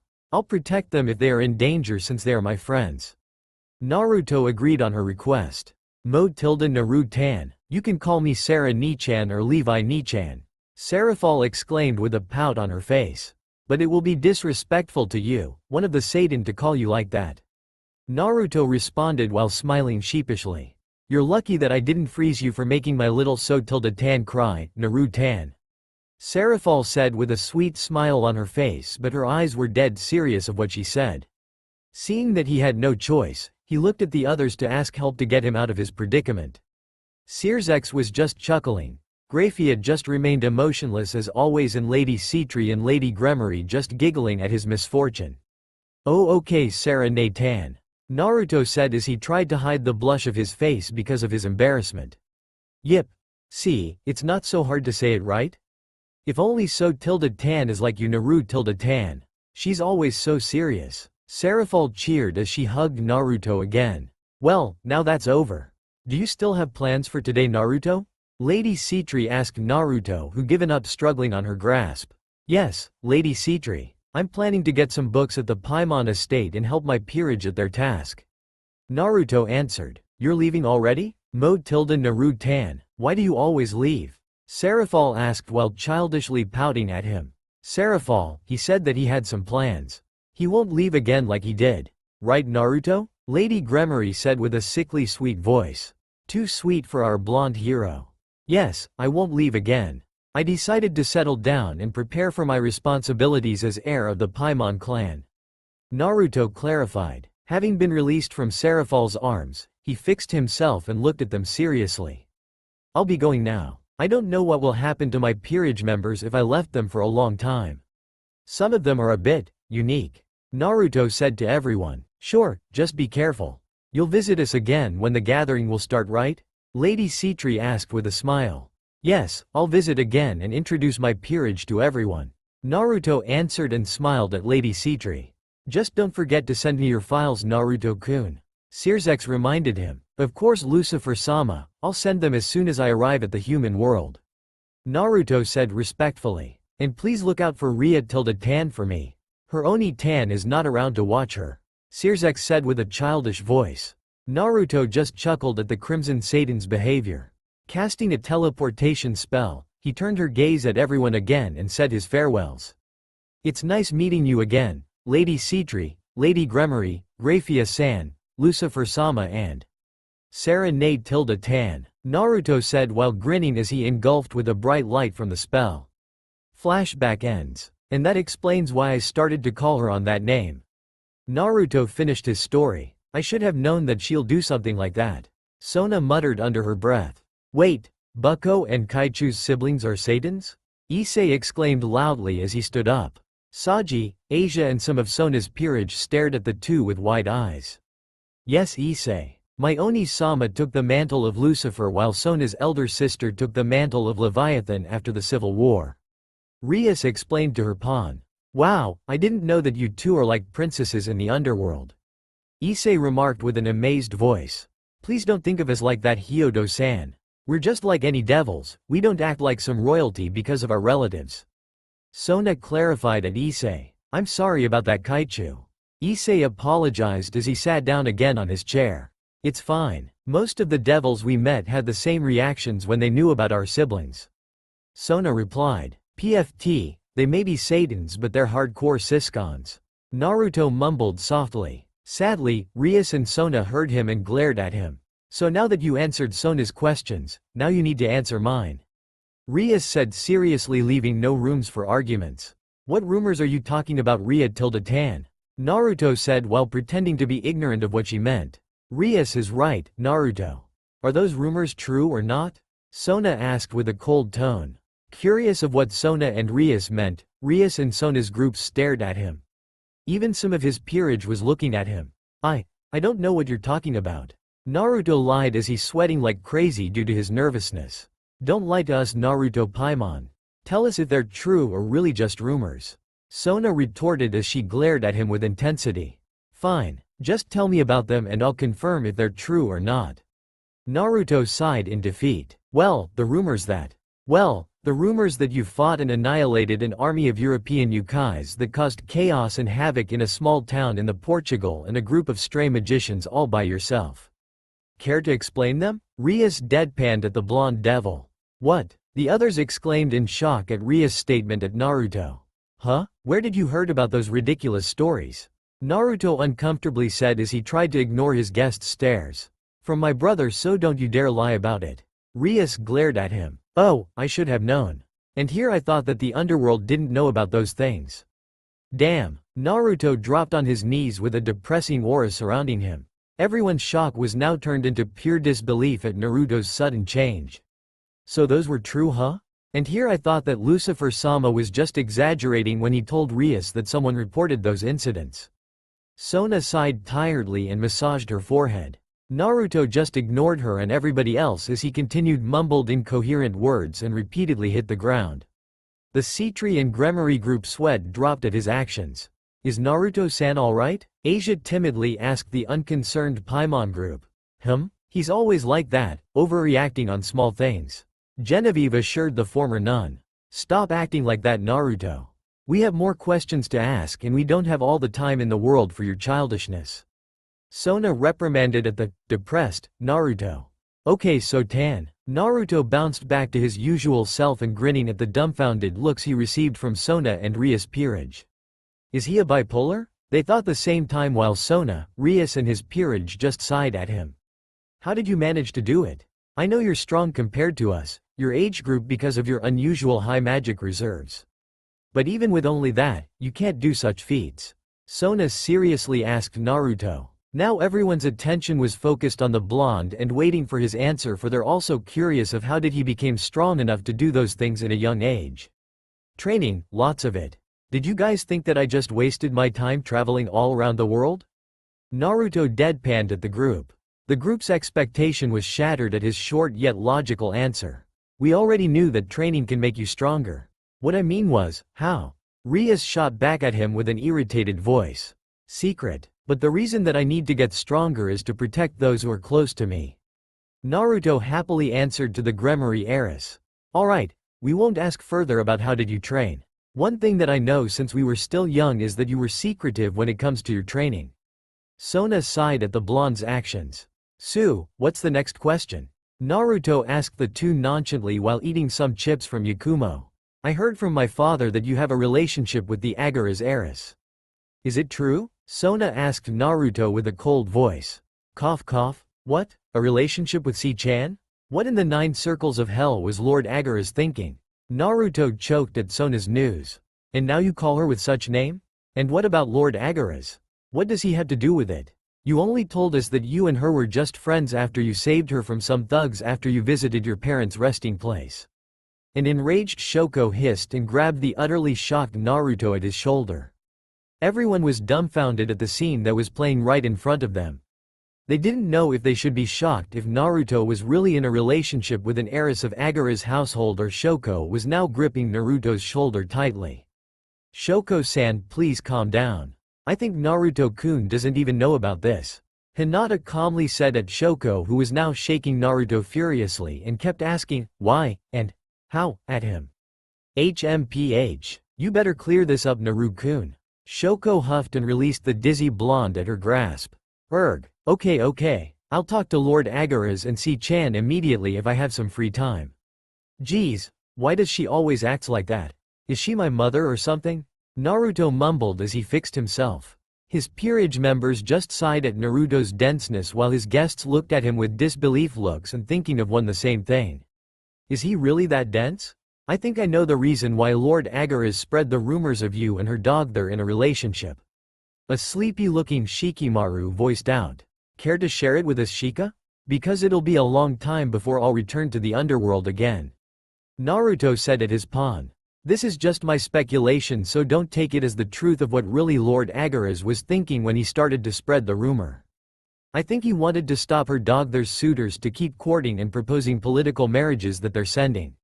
And seeing that you and her dog there were getting close with each other, he planned to spread some stories that she is already seeing someone just to stop others from courting and proposing at her just for being an heiress of a clan.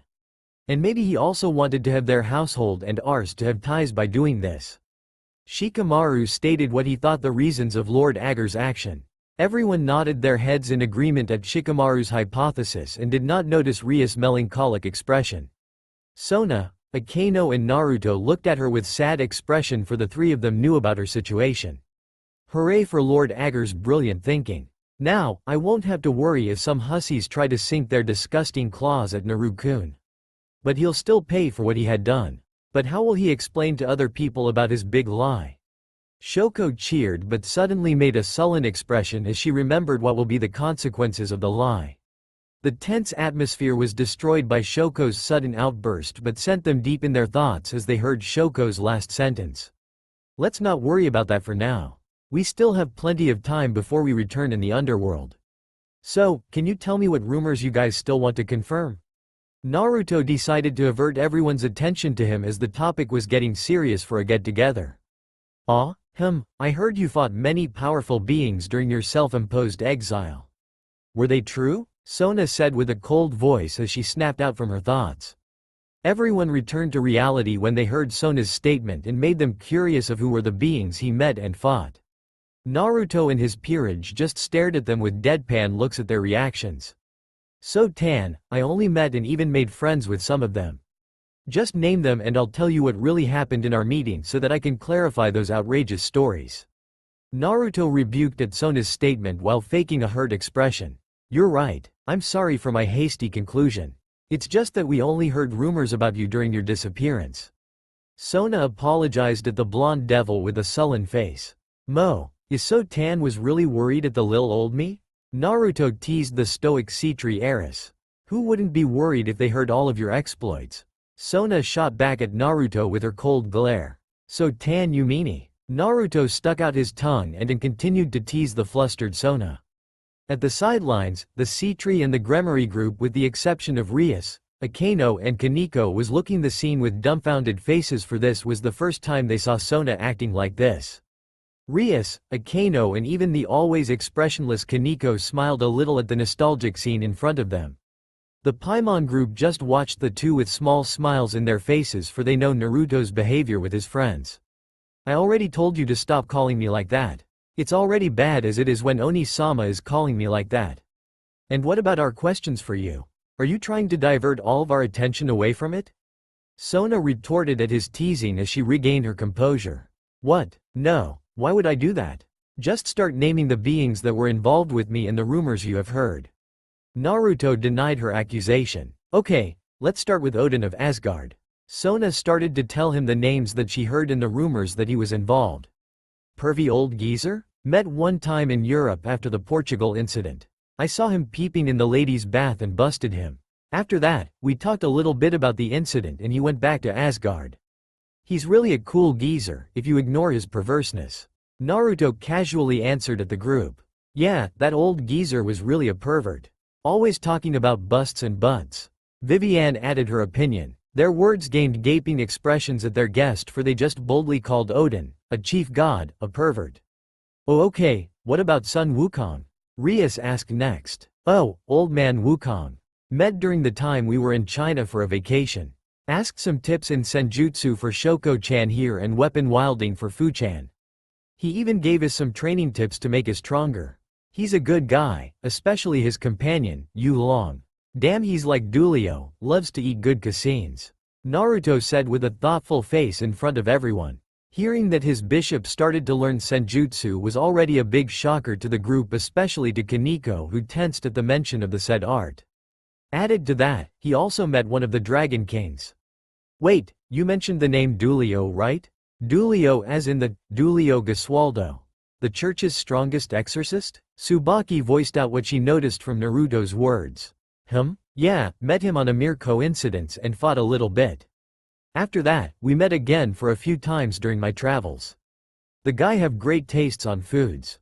Damn, I really want to eat the curry we ate together in India last year again. Naruto said with a nostalgic face. You were on friendly terms with an exorcist? What in the name of Satan were you thinking? Sona shouted at the carefree blonde who still have a thoughtful expression. What? He's really a good guy, you know. And we even exchanged some techniques. Naruto said to everyone who looked at him like an alien. Only you, Naruto, making the impossible possible. So what technique did he taught you? Sona curiously asked Naruto. Everyone looked at him with expectant eyes. But none of them noticed that Kaneko looked at Naruto and Shoko with scared face. Secret. Naruto playfully answered to the sea tree heiress. Everyone sighed in disappointment at Naruto's answer. All of them were curious of what technique he learned from the church's strongest exorcist. Ugh, fine. You're always so secretive when it comes to your techniques. So, who's the next name on the list, Rias? Sona gave up on Naruto and asked Rias to continue question the blonde. Yua? What? Oh, let me see. We already mentioned Sun Wukong and Odin. So, what about Azazel? Rias said after she recalled the names in the rumors that he involved with. Who's Azazel? Issei asked his king while the others were gaping of the name Rias just said. Oh, you mean the pervy mad scientist? The governor of the Grigori, the organization of the fallen angels? Yeah, met him on Kyoto during the time we stayed there and talked a bit together with his bodyguard, which is your pawn's rival, Rias. Naruto answered Issei's query with a serious tone on the last part. The others who knew what Naruto meant were disturbed at his words. The Grigori has the divine dividing possessor on their side and he actually met him. My rival? You mean the White Dragon Emperor? Issei yelled at the blonde with a distressed face. Yeah, and from what I can tell, he can easily kill you. I sparred with him for one time when Azazel offered us to help Noella with her sacred gear. He can now freely use his balance breaker. So I suggest that you start to train you ass up to catch up with him. Naruto seriously said as he stared Issei directly in his eyes. Hearing his words, the guests of the Paimon household had a hard time believing on what he just said about Issei's gap with his destined rival. No way, you can't be serious. Right, Naruto-kun? Rias said with a worried expression and now looking at her downhearted pawn. I'm serious. But don't be afraid, I think you can catch up with him if you really trained hard. Naruto cheered up the Gremory group who was worried at the news they just heard. Really? Do you think I can catch up to him? Do you think he'll get stronger? Issei asked Naruto with hope in his voice. Yeah, you should ask Rias to train you to ground. I would like to help with your training but we ourselves are busy too. Naruto said with an apologetic smile. Nah, it's okay Naruto. I think we can train Eyes to get strong enough to reach his balance breaker. Rias assured the blonde who gave her a small bow. The other members of the Gremory group nodded their heads with agreement at Rias. The pawn in question was repeatedly thanking them with their support. The Citri and the Paimon group smiled at the bonds of the Gremory group. They already knew that the Gremory household was known for being loving towards their servants, that they treated them like family. But seeing it right in front of them, they can't help but to smile at their interactions. So, who's next? Naruto asked Sona, who's still watching her childhood friend, rival interacting with his peerage. You know what, I'm just glad that you're back in One Piece, so let's stop talking about those rumors. Sona sighed at the blonde who grinned at her words. Yes, no more troublesome questions. Now, we should let everyone here get to know each other here more. After all, we'll be attending on the same school. Naruto shouted cheerily with a huge grin on his face. That's a great idea. I really wanted to know the Cetri and the Gremory heiress who were with you during your childhood. Maybe they can share some of your embarrassing stories to me." A grinning Shoko agreed at Naruto's idea. "Meh? Enjoy yourself, Shoko-chan. I got to get us more drinks." Naruto deadpanned at her, took the cooler and went inside their house. As Naruto walked away from the group, the Cetri, Gremory and Paimon group divided and reintroduced themselves and talked with each other. The queens of the Cetri, Gremory and Paimon grouped themselves and talked to each other about their experiences as a queen in a peerage. Viviane, Kiba and Tomo were talking about swords and their styles in fighting. Genevieve and Asia were talking about their life when they were still in the church and sharing experiences when they were turned into devils. The bishops, Rook and the female pawn of the Cetri group together with Kaneko were talking with Fu, Hinata and Yakumo. Saji and Issei were bugging the sleepy Shikamaru about his life as Naruto's pawn. And Sona and Rias were being questioned by Shoko about Naruto's childhood in the underworld. Meanwhile, our blonde hero was putting all of the drinks that he could find in the refrigerator in the cooler. While he was doing this, he was thinking of what the future would bring to his friends now that he finally decided to return to the underworld and took up the responsibilities as the last heir of the Paimon household. I'm glad that Sona and Rias weren't mad, as I think because of the stunt I pulled off after that day. Not that I can blame them though, I just left the underworld without telling anyone. And my comrades too, I hope that they can adjust themselves in this new lifestyle, especially being in school. Damn, the gathering of the young devils is few months away. I need to let myself be known to the underworld that I'm still alive and finally back. And now that I have a new family, I really hope that we can do that without causing too much commotion. We already made ourselves known to the other factions during my self-imposed exile. Not to mention, I still have to find my last rook and bishop before the gathering. And also, about those, our familiars and contacts may have the information regarding their locations. His train of thoughts stopped when he noticed that he was now holding the last beverage inside the refrigerator. Seeing this, he nonchalantly tossed it inside the cooler and proceeded to return back to the group. As he arrived at their backyard, he was taken back a bit at the scene that was playing out right in front of his eyes. His peerage members were getting along just fine with Rias and Sonas. "Hey guys, I'm back. Here are some drinks. I hope I didn't make you wait for too long." Naruto spoke as he raised the cooler right in front of him for everyone to see. "Thank you, Naruto-kun. All of us here were just sharing some things about ourselves," Rias said as she gestured her hand to the group. "Glad that you guys were getting along just fine." Naruto responded with a smile at them and sat beside Noella. Naruto-senpai, can I ask you a question?" Issei asked the blonde, which earned confused and curious stares of everyone. Sure, what is it?" Naruto replied at the brunette. "How strong are you?" Issei asked hesitantly as he tried to ignore everyone's eyes at him. The Cetri and the Gremory group snapped their heads and looked at Naruto. His peerage members just stared at him with a deadpan faces, for they knew that their king will never answer Issei with a straight answer. How strong? Just like your average high-class devil." Naruto answered in a carefree manner, which earned dumbfounded face from the curious group and giggles from Shoko and Viviane. Average high-class devil? Who would believe that? Viviane shot down Naruto's statement, which earned her a glare courtesy of Naruto. "Yeah, an average high-class devil who can kill an army within minutes." Shoko nonchalantly added and looked at Naruto with expressionless face. "Hyodo-san, you won't get the answer that you want from Naruto regarding about his current strat and techniques. He's always secretive about that ever since we're young. From what he told me, his father taught him that he should always hide about that so that his enemies won't know how to counter them," Sona said to everyone who was about to retort about Naruto's answer. So Tan really knows me well. Well, there you have it guys. Naruto cheered while grinning like a madman, for he just escaped everyone's inquiries about his current strength. "Enemies? Do you or your families have many enemies that you need to do that?" Tsubaki asked Naruto, who turned serious after he heard her question. "No, me and my families didn't have enemies as far as I know. And the enemies I mean is not just your typical enemies which wanted you dead. Your future opponents in raiding games can study all about you if you revealed too much about yourself." Naruto answered Tsubaki's query. "Raiding games? We're still young for us to join the league. And besides, are you not confident enough about your strength abilities?" Akeno retorted at Naruto's answer. "I'm not confident with it."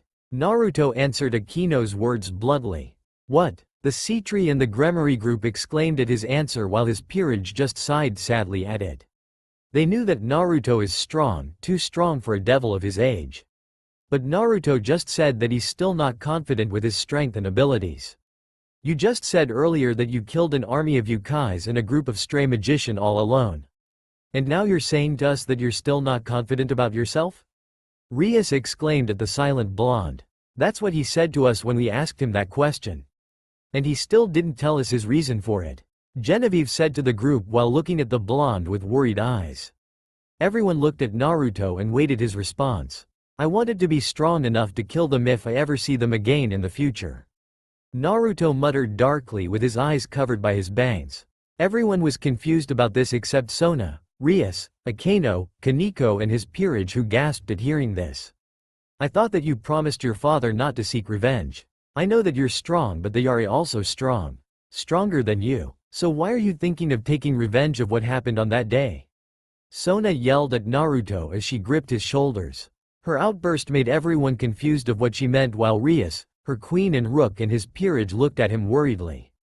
And Naruto only bowed his head and not daring to see Sona and everyone's face. I did promise Dad not to take revenge on them. But I didn't promise not to kill them if I ever see them again. Naruto said to Sona in a low voice that only she can hear it. You still haven't forgotten about it yet after all these years, huh? Just promise me one thing, don't do anything stupid when that day finally comes. Sona whispered back at the silent blonde. She's right, Naruto-kun. And when that day happens, we will help you with all we've got. Right, everyone? Noella added to Sona's words with soft expression on her face which shocked some of her fellow peerage members but just dismissed it and nodded their heads on agreement at her words. Hearing this, Naruto slowly raised his head and looked at Sona for a moment then turned his eyes on his peerage. Seeing their serious faces, he just chuckled lightly and scratched the back of his head. I'm sorry. I still haven't gotten over from that nightmare and sometimes, it still haunts me. I guess I lost sight of what really were the reasons of why I trained myself to get stronger. I'm really sorry for worrying you and thank you for telling me this before I lost myself at the cycle of hatred. Naruto sincerely said to Sona and his peerage. Hearing this, Sona released Naruto's shoulder and smiled at him while his peerage was nodding their heads with happy faces. The others, which consisted of Gremory and Sona's peerage just watching them silence not wanting to disturb a touching scene playing in front of them. But sadly, fate won't allow them to enjoy such touching moments when Naruto and his gang were around. It's okay, we're just glad that you realized it. We don't want our foolish king to be an avenger, right? Vivian teased Naruto which earned her a mock glare from the blonde. Ha ha ha, I totally agree with you. Though what really surprised me was Noella's face earlier. Did you see her face? I really thought that she don't know to project such emotions. Shoko laughed while facing the grinning Vivian. This made her fellow peerage members nod in agreement while Noella just returned to her usual stoic face. Shoko-chan, don't be so mean to Noella-chan. Was that the first time that you guys saw her like that? Naruto told the laughing Shoko. Yes. All of his peerage answered with the exception of Shikamaru who just watching them. But when we're alone, she's acting like a normal woman at her age. She even blushes sometimes, Naruto said earning a cold glare at her queen who tried to keep a blush creeping from her face but failed a little. Everyone's sweat dropped at Naruto's obliviousness when it comes to a maiden's feelings. No, damn you Ice Witch, are you seducing my Naruto-kun when you're alone together? Shoko yelled while glaring at Noella who returned it with her patent cold glare. Okay you two, please stop it. I told you earlier that you can rip each other's throats later when our guests are gone. So please stop with those looks, it's scary. Naruto said to the two not wanting the direction of their conversation. HMPH, him. The two just turned their heads not wanting to see each other's faces. Everyone sighed in relief when the two stopped glaring each other. They have already enough drama for tonight and they don't want to see another one anymore. You guys really do act like a family does, huh? Rias commented at their interactions, amused of their childish banters and strong bonds. Nah, it's just who we really are. So, can I ask some questions to you guys? Naruto turned her attention to the two heiresses and their company. Sure, we don't see anything wrong with it. Sona replied at the disturbingly serious Naruto. Hearing this, All of their attention was now focused at Naruto, who was staring seriously at the two heiresses with his bright blue eyes. The blonde kept staring at the two for a minute or two, which made the two squirming under his gaze. After a few agonizing minutes, they saw Naruto's lips move and was about to speak. "You two, are you still afraid of the dark?" A grinning Naruto asked in a cheerful manner, making everyone face palmed for expecting something big from him, but suddenly snapped out from their thoughts as his words sank in their heads. But the two in question were blushing from embarrassment. "Why do you still remember that?" The two flustered heirs yelled at Naruto. Hearing their outburst as the confirmation of what Naruto just said, everyone giggled at the prospect of the two being afraid of the dark. "Ha ha ha, of course. I won't forget when." Naruto's sentence was cut by the two who covered his mouth with their hands. "I'm not afraid of the dark anymore, so stop bringing that up." Sona shouted at Naruto with the most menacing glare that she could muster while blushing. "Yeah, Sona's right. We already overcome our fear of it," Rias added and took off her hand from his mouth. Sona did the same and returned to her usual strict expression. Era. So what Naruto-kun said was true, huh? If only I knew about it sooner. Fu. Akeno said to no one particular. Her words earned a confused looks to others who didn't really know her well. But for the ones that knew her most, they took a step back away from her unconsciously. "Okay, enough with that teasing and laughing. So what's the time now?" Naruto said as he looked at everyone. It's already 11:45 p.m., Naruto-kun." Hinata answered his query. "Oh, time sure flies when you're having fun. So what's your plan now?" Naruto asked his guest, who were a little bit shocked of how late the time is. "I think it's time we head home. We still have our duties tomorrow as the student council. And tomorrow will be your first day at school too," Sona replied while looking at her peerage. "Oh, school. Great. Joy. Hooray." Naruto deadpanned at her with a bored voice. "Still lazy as ever when it comes to school, huh? I'll agree with Sona. It's already late and we still have some things to do tomorrow at school." Rias commented at Naruto's attitude. "Who loves that torture house? You sit in there for who knows how long in there." Naruto shot back at Rias while glaring at her. "Okay, so see you tomorrow," Rias said in a carefree manner. "Tch, fine. Sona will kill me if I'll be late tomorrow, so let's call it a night."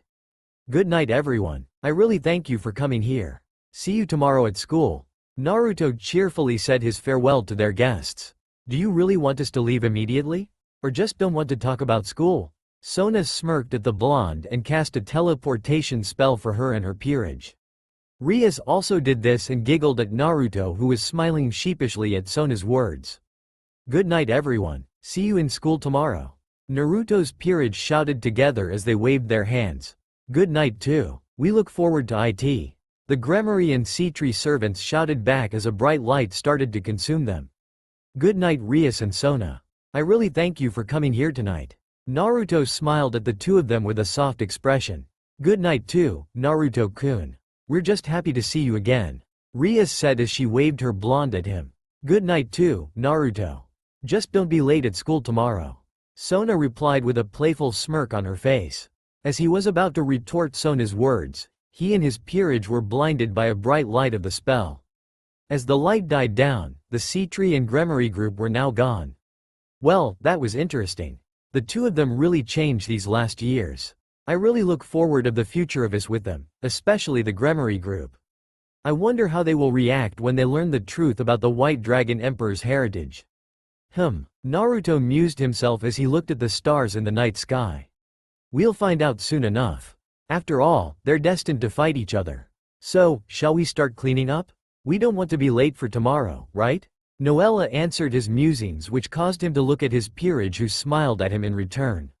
"Sure, I'm feeling a little bit tired of myself, so let's finish this before Shika fall asleep there." Naruto agreed and pointed the sleeping Shikamaru, who just waved his hand at them. "Okay, so let's get this started. I hope school isn't boring as it used to be."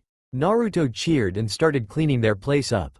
His peerage started their respective tasks, which were pretty easy for them. Picking up rubbishes, sorting out the tables and chair and returning them in the shed, washing the dishes and throwing the garbage.